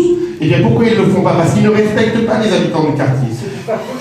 C'est pour faire. Mais ils feront pareil ici, ils feront pareil partout. Les habitants n'ont pas le droit. Alors, il faut savoir, moi je suis né, j'ai grandi à Saint-Mathieu, rue de la Lanterne. D'accord. Plein centre-ville. Je suis arrivé ici à 10 ans en arrière. Mais le choc total. Ah bon? Entre le centre-ville et Saint-Mathieu, tout est à proximité, sa vie et tout. Là, franchement, je suis arrivé ici. Comment vous dire, c'est un quartier qui est vachement exclusif. Oui, alors abandonné des services de l'État, je dis la vérité. Il y avait rien. Il y avait des postes, il y avait des pressings. Après, au fur et à mesure, on n'a plus rien eu. Alors, le commissariat a fermé, la poste a fermé, les commerces, il nous reste quoi? Il reste juste une boucherie, une boulangerie, la CAF a fermé, il ne reste plus rien. Même alors, pour aller faire ces démarches, c'est le parcours du combattant. Il faut prendre 2 bus. Alors, je ne dis pas les correspondances. Si maman, justement, elle va aller faire ses démarches, elle pose son enfant à l'école, le temps de revenir, elle n'a pas le temps. Le problème, c'est pour les personnes âgées. Surtout. Alors là, franchement. Maintenant, on passe par tout ce qui est Internet, mais les gens ils ne s'y connaissent pas. Moi, encore, je suis jeune, je suis motivé, j'ai la voiture, je suis déplacée. Mais les autres, comment ils font? Vous avez la pêche, je vous le montrer. Bravo. Non, mais les autres, comment ils font? Vous avez raison. C'est pour ça que dans le programme, on parle de la gratuité des bus. Saint-Jacques, c'est intouchable. Tous les gitans, ils votent, ils ont des scooters, des réfrigérateurs. Parce qu'ils votent, hein, parce qu'ils votent, ils ont compris. Et parce qu'ils sinon, on voterait pas. Et parce qu'ils sont solidaires. Excusez-moi, c'est comme ça. C'est comme ça. 4 cités ici, il n'y en a pas. 4 cités, où sont les habitants? Allez, arrêtez. L'audience organise les mousses modèles. Où sont les habitants? Quand vous appellerez que c'est En fait, t'as vu, sinon, en masse, on demande des choses pour le quartier ou pour la ville. Franchement, la ville, c'est tout le temps. J'ai toujours voté, j'ai rien eu, Zaïba. J'ai toujours voté, j'ai rien eu. Alors, je crois qu'il y a des questions. Ça ne me dérange pas qu'on passe aux questions. Allez-y. C'est rapide, mon cher. Moi, je ne comprends pas pourquoi on parle des enfants normaux, on ne parle pas des enfants handicapés.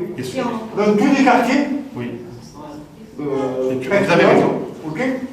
J'ai mon fils, je me dis proche papa, enfin bref. Il fait Saint-Hippolyte, Argelès. Que normalement, il fait Saint-Hippolyte, Perpignan. Avec une école normale. De différence, lui plus tard, il va grandir, il va se sentir différent des enfants normaux. Bien sûr. Vous comprenez? La première question. La deuxième question, quand on parle de Saint-Jacques, Champ de Mars, Bavernier, l'Astier Béjus et compagnie, on ne vise pas le moulin avant. Pourquoi on ne parle pas du moulin avant? Pourquoi? C'est un quartier riche. Nous, ils visent que les quartiers pauvres. Parce qu'on n'est pas solidaires entre nous. C'est avec qui on a construit le moulin avant. Je suis conseiller départemental du Moulin Rouge, je vais pouvoir vous répondre. Vous comprenez? Oui, oui. Après, des associations pour aider des jeunes plus que 15 ans qui se retrouvent dans la rue.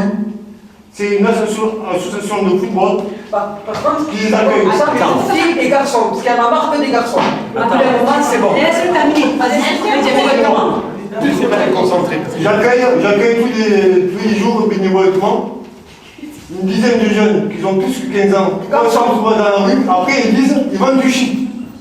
Mais c'est la Le pouvoir, parce qu'ils ont plus de moyens. Ils savent plus où aller ces jeunes-là. Et après aussi la police, on parle de police.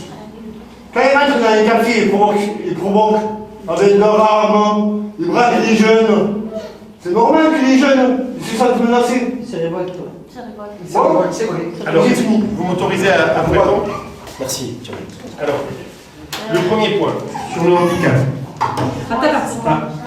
Je suis avec lui parce qu'il y a une question maintenant. Oui. Bon, en revenant ici, il y a une maman, elle était en train avec deux policiers à côté. C'est vrai, elle m'a dit ils sont là, fait par pas, parce qu'ils provoquent les jeunes. Bien sûr.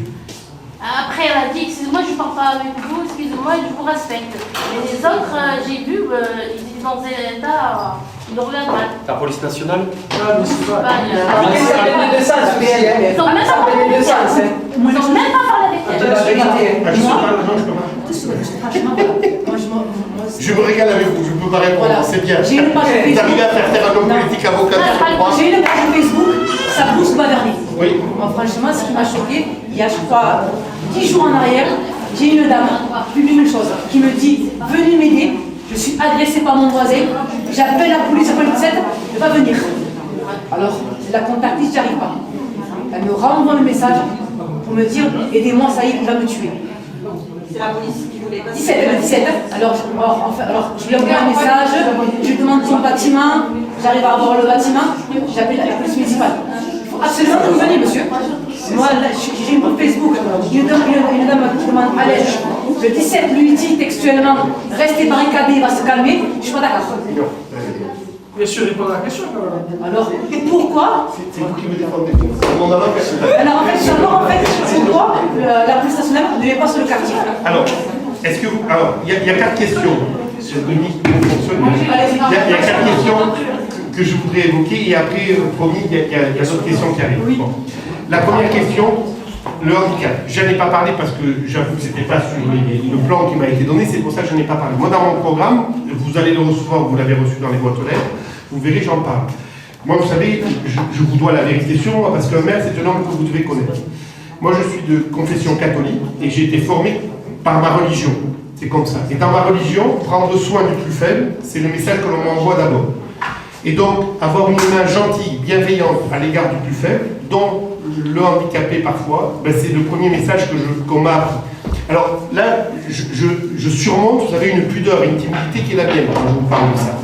Parce que je vous parle de mon éducation, je vous parle de mes valeurs, mais je le fais parce que je me sens bien avec vous, je le fais tranquillement. Mais, pour vous dire que dans mon message politique, moi ça compte énormément, surtout quand ce sont des enfants. Surtout quand ce sont des enfants, parce que je me mets à votre place. Quand on devient papa, on se dit toujours comment on ferait, comment on fera, et on se demande et on se projette, et je sais que vous l'aimez comme un fou. Et c'est normal, mais c'est bien, et on doit vous aider maintenant. Alors, vous dire que je ne vous dis pas ça parce que vous êtes devant moi. Moi, quand j'ai été élu député, en 2017, Laurent m'en est témoin, on avait un sujet sur une école pour les enfants souffrant de troubles autistiques. Mes prédécesseurs, droite ou gauche, allez, je ne vais même pas faire de différence parce que tellement ça me dégoûte, avaient expliqué avant les élections, mais ça sera fait. Et moi, je me retrouvais élu. Moi, je ne connaissais pas ce dossier parce qu'on m'avait dit c'est fait. Et un jour, un mois peut-être après mon élection, même pas 15 jours après mon élection, je suis dans une association et ils me disent alors l'école, et l'association me dit alors l'école, et puis moi j'ai pas le temps de répondre, et ils me disent c'est bon, ça va être fait. Bon. Et 15 jours plus tard, comme Laurent est élu de Toulouse, donc Laurent me dit bah, écoute, le maire a tout prévu, les locaux, etc. Mais en réalité, il manque des autorisations. C'est-à-dire que les politiques avaient dit ça va être fait, rien n'était fait. Je me suis filé tout un été. Je crois que ma femme doit m'en vouloir encore des vacances que j'ai un peu gâchées, en engueulant la terre entière, y compris jusqu'au ministre, des uns, d'une matière et de l'autre, en disant moi, si jamais il n'y a pas l'école là qui se fait, c'est moi que vous aurez contre moi. Moi, j'abandonne le groupe et je fais autre chose. On a mis l'école, on a réussi à faire que l'école pour les enfants souffrant de troubles autistiques soit créée là-bas. Et puis j'ai pas fait que ça, j'en ai fait des tas de choses pour les enfants qui souffrent de handicap. Et dans mon programme, moi, il y a des éléments sur l'accessibilité pour les handicapés qui souffrent de problèmes de mobilité, l'accessibilité des trottoirs, l'accessibilité dans les bus, l'accessibilité dans les bâtiments publics, parce qu'on date il y a 8000 ans, là, enfin j'exagère. La loi de 2017 qui oblige justement à renforcer l'accessibilité, elle a été appliquée extrêmement imparfaitement. Ici, il n'y en a pas. Voilà. Dans les bâtiments, vous voyez rien, vous voyez Mais oui, je sais. Il a pas tort. Mais même ici ou ailleurs, moi, ma permanence parlementaire, elle est 11 rue du marché de Gros. Ben, je vous encourage, les trottoirs, il y a ça de hauteur. Donc, si vous êtes en fauteuil roulant, c'est impossible. Et même pour les poussettes. Mais bien sûr. Moi, j'ai fait le test un jour parce que j'ai un de mes très bons amis qui est en fauteuil roulant. Et il m'a dit, tu devrais monter sur mon fauteuil roulant et voir ce que c'est. Moi, j'ai mon beau-frère. Hein. Voilà. Et donc qu'est-ce que j'ai fait? Parce que c'est un de mes meilleurs amis et que, voilà, il est capable de me gronder beaucoup si je ne fais pas certaines choses qui me semblent justes. Et bien, je suis monté sur le fauteuil roulant. Et croyez-moi, c'était devant ma permanence. Et en effet, j'ai vu que l'écart qui est comme ça, à vue d'œil, pour moi qui suis bien pourtant, ça ne me semble rien du tout, en réalité, c'est juste incommensurable. Donc, tout ça, oui, vous avez raison d'en parler. C'est le sujet de discrimination qu'on évoquait aussi, c'est ce sujet-là aussi, c'est se dire que la mairie, elle doit être une facilitatrice, elle doit permettre de lutter contre les discriminations, elle doit permettre de renverser la table quand il le faut pour votre fils ou pour d'autres. Donc oui, vous avez raison, j'en ai pas parlé parce que j'avoue que j'ai suivi le programme qui m'a été donné, que c'était les priorités qui m'ont été données, mais vous regarderez mon projet et j'en parle abondamment. J'ai écrit un livre aussi où j'en parle. J'ai écrit un livre pour la ville de Perpignan, enfin pour mon projet sur Perpignan. Vous pourrez le lire là-dessus, on vous le fera passer, mais clairement, oui, c'est important. Alors, dans les sujets, c'est important et il faut le mettre en place dans plein d'actions. Il y aura des élus référents, par exemple. Nous, on a 2 personnes dans notre équipe, une qui sera dans les adjoints et l'autre dans les conseils municipaux, qui souffrent de handicap lourd. L'un est en train de perdre la vue, l'autre est sourd et muet. Par exemple. Vous regarderez, enfin, on n'en parle pas de leur handicap, parce que toujours pareil, mes options religieuses font que je traite tout le monde de la même façon, parce que c'est tous mes frères ou mes sœurs. Là, on part dans un combat, on est dans un combat où on se renforce par notre volonté d'y arriver, et on ne regarde pas nos origines, nos handicaps, etc., on fonce. Mais clairement, il y aura des élus référents, et c'est important. Le Moulin à Vent, vous avez raison, moi je suis conseiller départemental du Moulin à Vent et je vis à la Lunette juste à côté du Moulin à Vent. Le Moulin à Vent, il évolue aujourd'hui pas facilement. Et il faut s'en occuper aussi. C'est pas juste s'en occuper, non. Mais je ne vous dis pas ça pour vous dire, il ne faut pas s'en occuper aux dépens ou au détriment des autres. Oui. Ils ont le parc de sport, ils ont la piscine. Oui, ils ont tout. Qu'est-ce qu'on a ici? Non mais c'est pas ça que je vous dis. Attendez, c'est pas ça que je vous dis. On a tous droit à avoir des quartiers qui vivent bien. Aujourd'hui, le Moulin à Vent, on n'y gagnera rien si le Moulin à Vent s'effondre. Donc il ne faut pas que ce qu'on met au Moulin à Vent vous prenne ici, bien entendu. Et il ne faut pas qu'on mette tout à un endroit et rien à un autre, bien entendu. Mais il faut mettre aussi des choses au Moulin à Vent. Il faut mettre aussi des choses dans les quartiers de la ville de Perpignan. Et je tiens à vous dire ça en toute transparence, parce que le courage normal, j'allais dire le courage politique, c'est pas le courage normal, c'est juste, je suis ici. Je ne vais pas simplement vous dire des choses en vous disant, écoutez, je suis ici, donc je fais le Bas-Vernay, et là on met tout au Bas-Vernay. Non, je pense qu'au Moulin à Vent aussi, il faut des éléments de service public, il faut structurer, il faut faire attention que le Moulin à Vent ne bascule pas. Ça a été fait, c'est un quartier qui a bientôt plus de 50 ans, mais il a besoin d'être soigné aussi. Voilà. Alors ensuite, les associations, oui, il faut vous aider. Mais ça, moi je suis partisan de plusieurs choses. Notre projet, il est bâti aussi sur la liberté d'association. Je vous ai dit que j'étais libéral. Moi, ma philosophie est une philosophie d'amoureux de la liberté. Dans la liberté, quand on est un homme public, il y a une liberté qui est très très importante, c'est la liberté d'association. Parce que quand il y a une association, comme le collectif va devenir l'association, la présidente, on doit tous passer la voir, on doit être attentif, on doit écouter. Ça veut dire qu'on structure les choses, on travaille. Et la liberté d'association, ça veut dire que contrairement au conseil citoyen dont on parlait tout à l'heure, c'est pas une obligation descendante, c'est vous qui décidez de vous mettre ensemble parce que vous partagez le quartier, des valeurs, des idées, des projets, des envies, et vous désignez quelqu'un. Le citoyen, en fait, c'est sur les quartiers, c'est les habitants. Oui. Ça n'a rien à voir avec le municipal. Oui. C'est en fait, on est membre actif. Oui, je sais. Donc ça n'a rien à voir au descendant. Et ça allait un peu, parce que le conseil citoyen, moi je les ai vus se créer, si vous voulez, ça n'enlève rien à leur mérite, hein, mais je les ai vus se créer quand j'étais à la mairie, Et ça allait beaucoup plus que vous. Ça allait beaucoup plus que vous. Vous, c'est que vous êtes révolté par une question, que vous dites qu'il y a un problème sur tel sujet, et donc vous vous mettez d'accord pour le faire. Ça, c'est la vraie liberté. Personne ne vous a dit l'obligation, c'est de faire. Vous vous êtes dit, ben, on fait, et on convoque les hommes politiques ou les femmes politiques à venir témoigner devant nous. Mais c'est très bien, c'est ça la liberté. Personne ne vous oblige. Moi, c'est ça que j'aime dans la liberté, mais c'est ça qu'il faut cultiver. Dans la liberté d'association, j'y reviens. Moi, j'y tiens beaucoup. Et donc, votre question, elle est fondamentale pour me permettre d'en parler. Ça veut dire plusieurs choses. La première chose, c'est qu'il faut inciter les gens à revenir vers l'association, vers la vie associative. Donc, je suis partisan que la première cotisation de tout Perpignanais dans une association, ou de néo-Perpignanais, la première cotisation, c'est la mairie qui le prend en charge. Alors, ça ne va pas faire des milliards. Ne nous y trompons pas. Je vous ai dit que je ne voulais pas qu'il y ait d'augmentation d'impôts. Ce n'est pas pour dépenser des milliards. Mais c'est pour vous dire qu'il faut que les associations aient les moyens d'attirer des gens. Premier point. Donc, la gratuité de cotisation, enfin la gratuité, la prise en charge par la mairie de la cotisation la première année. Pour faire en sorte d'inciter les gens à aller vers l'association. Deuxième sujet. Avant, il y avait un forum des associations. Le forum des associations, il permettait de faire connaître des associations et de dire, parce que l'association, elle vit grâce aux membres, parce qu'elle a beaucoup de membres, elle vit. Comment elle attire beaucoup de membres? En étant utile, indéniable, en étant convaincant, indéniable, mais en se faisant connaître aussi. Si vous ne mettez pas le forum des associations, ça ne marchera jamais, comme on dit dans la pub, mais jamais. Et donc, je termine là-dessus. Le forum des associations, moi je veux le remettre. Il faut le remettre. Et c'est pas un week-end, un dimanche par an, que le parc des expositions va s'en trouver complètement amoindri, l'équilibre économique des gestionnaires du parc, il va s'en trouver considérablement amoindri. En réalité, il faut le mettre et se dire que c'est un moyen pour attirer des nouveaux adhérents. Troisième sujet sur la vie associative, eh bien, il faut mettre de la rigueur. Les subventions qui sont données, elles doivent dépendre du nombre d'adhérents et de l'intérêt, mais pas de la couleur politique du dirigeant de l'association, pas de sa docilité politique, et pas de son orientation. Parce qu'aujourd'hui à Perpignan, si vous avez une association, et je suis un homme de droite, je vous l'ai dit, mais si vous avez une association de gauche, je vous souhaite bien du courage avec la mairie actuelle. Et c'est un homme de droite qui vous le dit. C'est un homme de droite qui vous le dit. Pourquoi je vous dis ça? Pas parce que je voudrais qu'il y ait que des associations de gauche. Il y a un dirigeant associatif qui est même pas, je ne sais pas s'il est de droite ou de gauche, je l'aime beaucoup parce qu'il fait un travail extraordinaire, et il vit tout seul. Enfin, il vit sans la mairie, et contre la mairie parfois. Donc, voilà, et on essaye, maintenant on essaye tous de l'aider pour que ça fonctionne, mais en vivant contre les vents qui sont envoyés par la mairie. Tout ça pour vous dire que là-dessus, il faut de l'équité. Donc la direction des associations et les subventions accordées aux associations, plusieurs choses. D'abord, rendre public, mais directement sur le site et lisible, les subventions accordées aux associations, avec en face le nombre d'adhérents, pour qu'on mette un chiffre.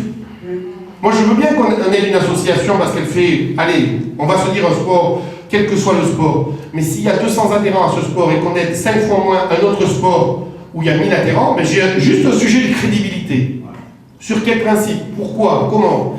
Donc, ça, il faut rendre public ces éléments-là. Deuxièmement, il faut mettre des critères. Et là, comme pour la commission d'attribution de logements HLM, la commission des subventions aux associations, moi, je propose qu'elle soit présidée par un membre de l'opposition et qu'on fasse du travail en toute transparence. Parce que la question de l'aide aux associations, pour moi, c'est pas une question de choix, d'option politique de la part de l'association, c'est une question d'utilité dans la société. Je suis heureux de ce que je vois cet après-midi, et si je pouvais rester tout l'après-midi, voire tout le week-end avec vous, je le ferais, mais avec une joie immense, parce que je vois qu'il y a de la vie, il y a des choses qui se passent. Et ça, c'est la liberté d'association, ne vous y trompez pas. C'est là où on gagne. C'est pas parce que si je venais et je vous disais, allez, mon plan c'est ça, on va faire des avenues, ça ils ont déjà tenté 20 000 fois, ça marche jamais. Ce qui marche, c'est quand il y a du gaz, quand il y a de l'énergie à un endroit. Quand on se dit, on va s'en sortir. Voilà, ça c'est beau. Et cette liberté d'association, il faut la cultiver. Mais il faut la cultiver, il ressort d'un homme politique éthique, éthiquement cohérent, moralement cohérent et politiquement cohérent, de mettre en place les choses. Ça veut dire qu'il faut mettre un peu de sous pour que ça fonctionne, mais il faut mettre beaucoup de justice, beaucoup de transparence, et faire en sorte que tout le monde se sente en confiance. Et qu'on ne se dise pas, moi l'autre année j'ai voté contre Gros est maire, et maintenant il va me sucrer les subventions. Ça ne sera pas le genre de la maison. Voilà. Et non. Les associations, ça aide, d'accord. Le principal, c'est l'insertion et... Oui. Alors, oui, bien sûr. Le social. Oui, alors, je ne peux pas parler de tout parce que... Attendez, juste parce qu'il y avait une question que... Mais alors, attendez, parce qu'il y avait une question que vous avez posée qui a été reprise par la dame. Je suis désolé, mais je vous ai dit. La police. Attendez. Je vous ai dit que on se sent quand même menacé. D'accord. Moi, je vous propose quelque chose. Je ne suis pas candidat au poste de ministre intérieur. Je n'ai pas l'autorité sur la police nationale à Perpignan. Premier point. Attendez, mais municipal, oui. Attendez. Non, non, mais attendez. Voilà, je voudrais vous répondre sur ce qui est la compétence que je vise à exercer. La compétence que je vise à exercer, c'est l'autorité sur la police municipale. Et je vous ai dit quelle était ma théorie. Bien que je sois un homme d'ordre, ce que je voudrais, c'est que... pas d'armes, monsieur. Non mais... Qui porte une arme, attendez. pour des cow-boys. Attendez. Ce que je veux vous dire, c'est que la police municipale, ça ne doit pas être une police de shérif. La police municipale, ça va être une police de tranquillité. Je vous l'ai dit. Ça veut dire qu'il faut qu'elle vous connaisse. Ça veut dire qu'il faut qu'elle vous respecte, que vous la respectiez, que vous les connaissiez, que vous sachiez qui ils sont, qu'ils sachent qui vous êtes. Et de la sorte, vous verrez que les provocations, elles vont s'éteindre d'elles-mêmes. Mais aujourd'hui, ils passent en voiture, on les connaît pas, pardon, on les connaît pas toujours, on les connaît rarement. Mais forcément, il y a de la méfiance et de la peur qui se met entre eux et nous. Excusez-moi, parce que moi, je suis autant pour d'élèves. Elle m'a dit, vous avez mis, vous avez, c'est ça, elle m'a mis les boules. L'éducation, vous, parce qu'on a fait la dernière fois pour l'école, elle a vu en face l'école. Pourquoi vous avez laissé les voitures? Pourquoi la police reste ici? J'ai dit, bon, pourquoi dites-vous? Je dis, pourquoi vous dites-vous? Là, c'est pour sécuriser l'école, c'est pour les enfants. Après, elle a parlé de 5 agents, j'ai vu, ils ont mal vu la dame. Mais vous avez raison. Après, moi, la proposition que je vous fais, c'est celle-là, de remettre au milieu du village la police municipale, et en se disant qu'elle a un devoir de parler aux uns et aux autres, de se connaître, de se faire connaître. Voilà, oui. Et il y a une dernière question, c'est vous. Madame. Il y a deux dernières questions. Parce qu'on a 5 minutes, on a attendu ailleurs. Des conséquences de la misère dans laquelle on vit. Nous vivons dans des quartiers où bon nombre d'entre nous vivent sous le seuil de pauvreté actuellement. La trêve hivernale arrive à sa fin. Il y a des gens qui vont être expulsés.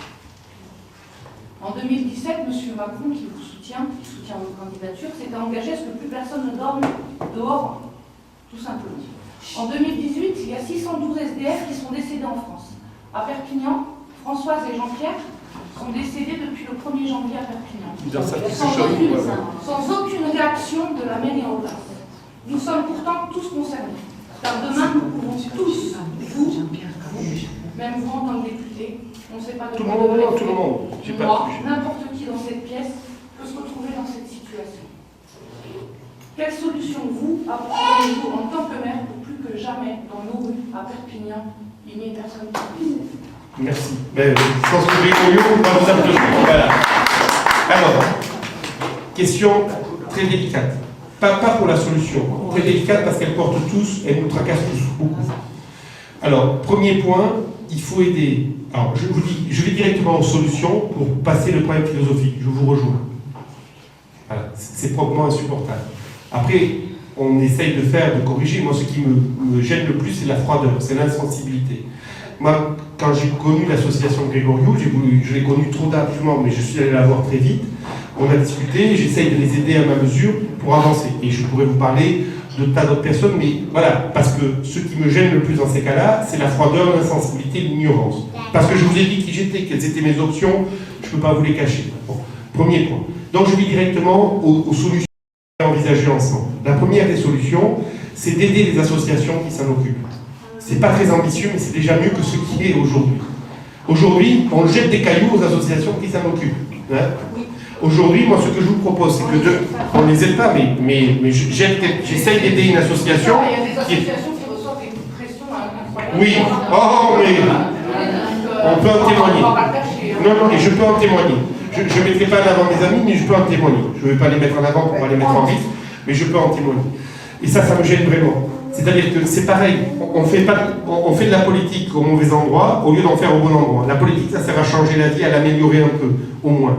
Et là, quand je vois des gens qui sont dans une telle détresse, qui meurent malheureusement dans l'ignorance de beaucoup de gens, de beaucoup d'acteurs, mais ça me pose problème. Vous vous disiez, je peux être, oui, je peux, mes enfants, n'importe qui de ma famille. Moi, j'ai des gens dans ma famille qui ont eu de gros problèmes dans leur vie et qui se sont retrouvés embrinqués dans une situation dramatique et qui sont morts quasiment dans la rue, oui. Et des parents plutôt proches. Et donc, je comprends ce que vous me dites. On peut tous avoir ça. Et donc, c'est de vous dire qu'il faut penser à comment les aider au mieux, comment aider au mieux. Et je pense que le premier point, c'est qu'il y a l'urgence, c'est qu'il y a un tissu associatif qui est brillant là-dessus à Perpignan. ben, il faut les aider. Il faut les aider, et c'est pas ça qui va ruiner les caisses de la mairie, parce qu'en réalité, il y a déjà tellement d'esprit de débrouillardise, malgré les vents contraires qui se sont créés, que je parle sous vos contrôles. Moi, j'ai vu des gens brillants. Je suis allé manger 2 fois dans un restaurant solidaire à cet endroit, et je me suis régalé de voir, comme ici, d'abord c'est très bon, mais surtout comme ici, j'ai vu du gaz, j'ai vu de l'énergie, j'ai vu des gens qui voulaient s'en sortir, qui voulaient faire quelque chose. Et ça, moi, ça force mon respect immédiatement. Donc il faut aider d'abord les associations qui le font. Deuxièmement, je vous ai parlé du développement social local. C'est ça aussi. C'est qu'il y a tous les matins que Dieu fait à Perpignan, il y a des SDF qui traversent le pont Joffre et qui vont sur la rue de la Tête. Bon. Tous les matins. Les commerçants les voient passer, la mairie non. Parce que tous les matins, moi qui suis perpignanais, mais comme j'espère, normalement un élu perpignanais doit l'être, quand on veut être élu maire de Perpignan, il faut habiter la ville. Bon, c'est pas le cas de tous les candidats, mais peu importe. Bon. Mais là, moi qui suis perpignanais, on m'en parle sans arrêt, mes amis commerçants, des amis qui habitent le quartier, me disent, tous les matins on les voit passer. Ça veut dire qu'un jour ou l'autre, ben, si on gagne la mairie, nous il faudra qu'on mette des acteurs sociaux pour aller leur parler, pour voir comment les soigner, porter soin, les aider, prendre soin d'eux. Voilà, c'est pas les soigner, c'est prendre soin d'eux. Vous savez, c'est les Anglais qui ont cette expression take care of. Take care, c'est une très belle expression, c'est prendre soin, c'est se dire qu'on a des frères là, qui sont là, parce que ce sont nos frères eux aussi. Ben, ces frères, il faut aller les chercher, leur dire comment on peut t'aider sans lui poser la question, parce qu'ils sont fiers, ils ont besoin d'être fiers. Et donc il faut être capable, il faut être capable de respecter la dignité, toujours à la tête, en ayant à l'esprit, il est plus facile de donner que de recevoir, donc il ne faut pas y aller en étant des prêcheurs et en disant bon mais voilà j'ai fait ma BA, non, c'est essayer de corriger les choses. Et par exemple à cet endroit-là, que la mairie intervienne, ça serait une nécessité. Et pourquoi pas construire, parce qu'en fait ce sont des gens qui viennent de la gare quand même, qui n'ont pas les moyens financiers. Vous imaginez que le matin ils se déplacent, ils rentrent vite de la gare jusqu'à là-bas quand même, à pied. Et il y en a qui n'y vont pas. Monsieur. Il y a plein de choses à faire. Mais ce que je veux dire, la priorité, ça va être d'aider les associations, la priorité dans le temps. Parce que les associations savent faire. Et ensuite, il va falloir qu'on se forme dans les acteurs sociaux de la mairie pour mieux faire. On a des locaux à Perpignan, on a plein de locaux de la mairie qui sont totalement vides à l'heure d'aujourd'hui.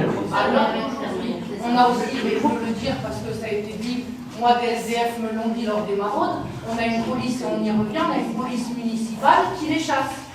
Or, il y a des vidéos qui ont été tournées, donc on a des preuves de vidéos où le policier leur dit « vous partez, on a des ordres, vous dégagez ici ». Et là, on a un SDF qui sort de l'hôpital, qui est incapable de se mettre debout. Son camarade lui dit « s'il vous plaît, comment il fait, il ne peut pas se lever ?» On a un policier municipal sans aucune humanité, mais aucune, qui lui dit « vous avez qu'à le porter ». Et on va où monsieur, c'est pas mon problème, vous allez là où vous voulez. Moi, ce que je veux vous dire, j'ai assisté à ça, ce que je veux vous dire par là, c'est que je mens pas. Ce que je veux vous dire par là, c'est que pour être à l'écoute, il faut être à l'écoute d'abord, premier point, il faut l'entendre, et ensuite il faut bosser avec des associations qui bossent pour corriger la situation très vite. Dans un premier temps, porter les aides d'urgence. Après, on pourrait en parler des heures, hein. Enfin, moi je serais ravi qu'on puisse en parler. On pourrait parler toute la journée, on n'arriverait pas. Le problème, c'est qu'on est très oubliés. Les associations, ils sont totalement oubliées. Oui. Rien. On n'a aucune aide, zéro. C'est ça.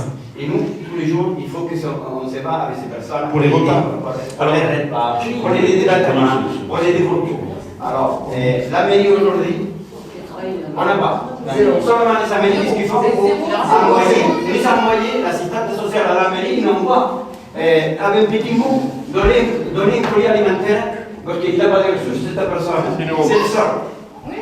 Le 115, hein, qui est quand même national, appelle certains membres bénévoles d'associations pour leur demander de trouver un logement, pour trouver une solution pour abriter ces personnes. C'est le 115 quand même qui appelle les associations qui n'ont aucune. Moi, pourtant, les 115, c'est les financiers pour la mairie, pour l'État. Et le 115, c'est les associations qui ne sont pas financées. Comme il y a une dernière question à poser, que j'ai la pression de Laurent qui va me gronder si je suis trop en retard, et de Morad, est-ce que vous m'autorisez à faire quelque chose? C'est qu'on se... nous, on se voit souvent, donc ça c'est le premier point. Peut-être que vous joignez à une de nos réunions pour en parler. On peut se réunir. Voilà. Et moi, je suis prêt là-dessus à m'imprégner de vos idées aussi pour avancer. Ce qu'il faut, c'est qu'on reste pas dans ça. De toute façon, je vous remercie de tout.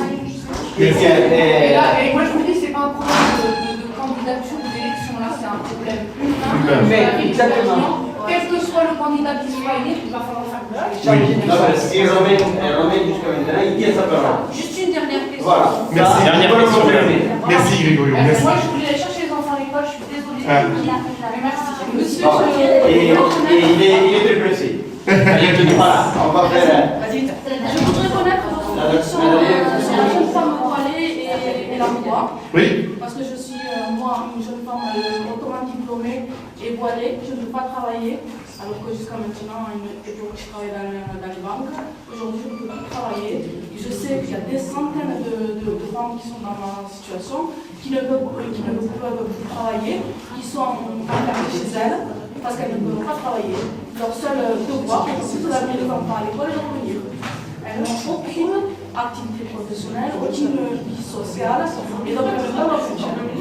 Alors, moi sur la question, c'est votre question ou est-ce que je... J'en ai d'autres.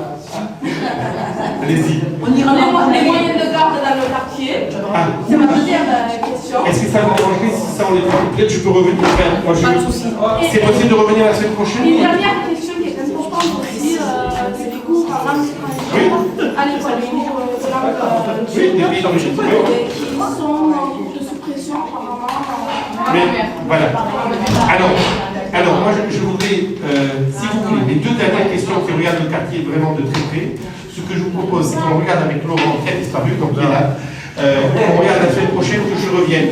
On se prend 1 heure, sans vous prendre trop de temps, mais 1 heure où on repasse votre question ensemble. Premier point.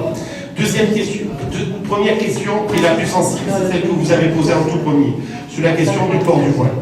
Moi, je vous ai dit que j'étais amoureux de la liberté. Dans l'amoureux de la liberté de croire, elle existe, de croire à sa façon, elle existe. Je la respecte. Je la respecte et je veux la faire respecter en tant que mère. Premier point. Ça veut dire que moi, je n'ai pas d'autorité pour vous dire on doit pratiquer en portant ou en ne portant pas un voile. Ce n'est pas mon job. Et je suis vigilant là-dessus, c'est pas du tout mon job. Et si vous considérez que pour croire convenablement il faut porter un voile, c'est vous. Moi, je n'ai pas à vous dire oui ou non. Je suis le maire, je voudrais être le maire maintenant et je suis député. Donc, ce n'est pas mon rôle. Ça, c'est le premier point. Et j'y suis vigilant. Sinon, la République, elle vacillera. On fera des choix pour les uns, pour les autres. Premier point. Deuxième point, les discriminations dont on pourrait faire l'objet, justement, quand on porte du voile. Mais vous savez, dans les 25 cas de discrimination qui ont été mis en œuvre, enfin, qui ont été exposés par la loi comme étant autant de cas sur lesquels il fallait que les pouvoirs publics soient très vigilants, il y a les opinions religieuses. Et là-dessus, ça veut dire qu'il faut être vigilant sur ces éléments-là. Moi, je ne suis pas président qu'à la mairie, je vous ai dit qu'il y a un office d'alerte anti-discrimination, et c'est peut-être cet office qui peut vous aider aussi. Par exemple, à l'avenir, il n'est pas là, il n'existe pas. Et pour moi, il n'existe pas. Pour moi, il n'existe pas. Ce qui est sûr, si vous voulez, c'est que la loi, elle s'applique aujourd'hui, elle doit s'appliquer. Et la loi, aujourd'hui, elle n'interdit pas. Si elle n'interdit pas, c'est de l'autorité. Voilà.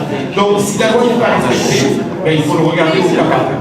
Mais là, je suis prêt aussi sur une question aussi sensible à le regarder ensemble. Vous voyez, par exemple, et à voir.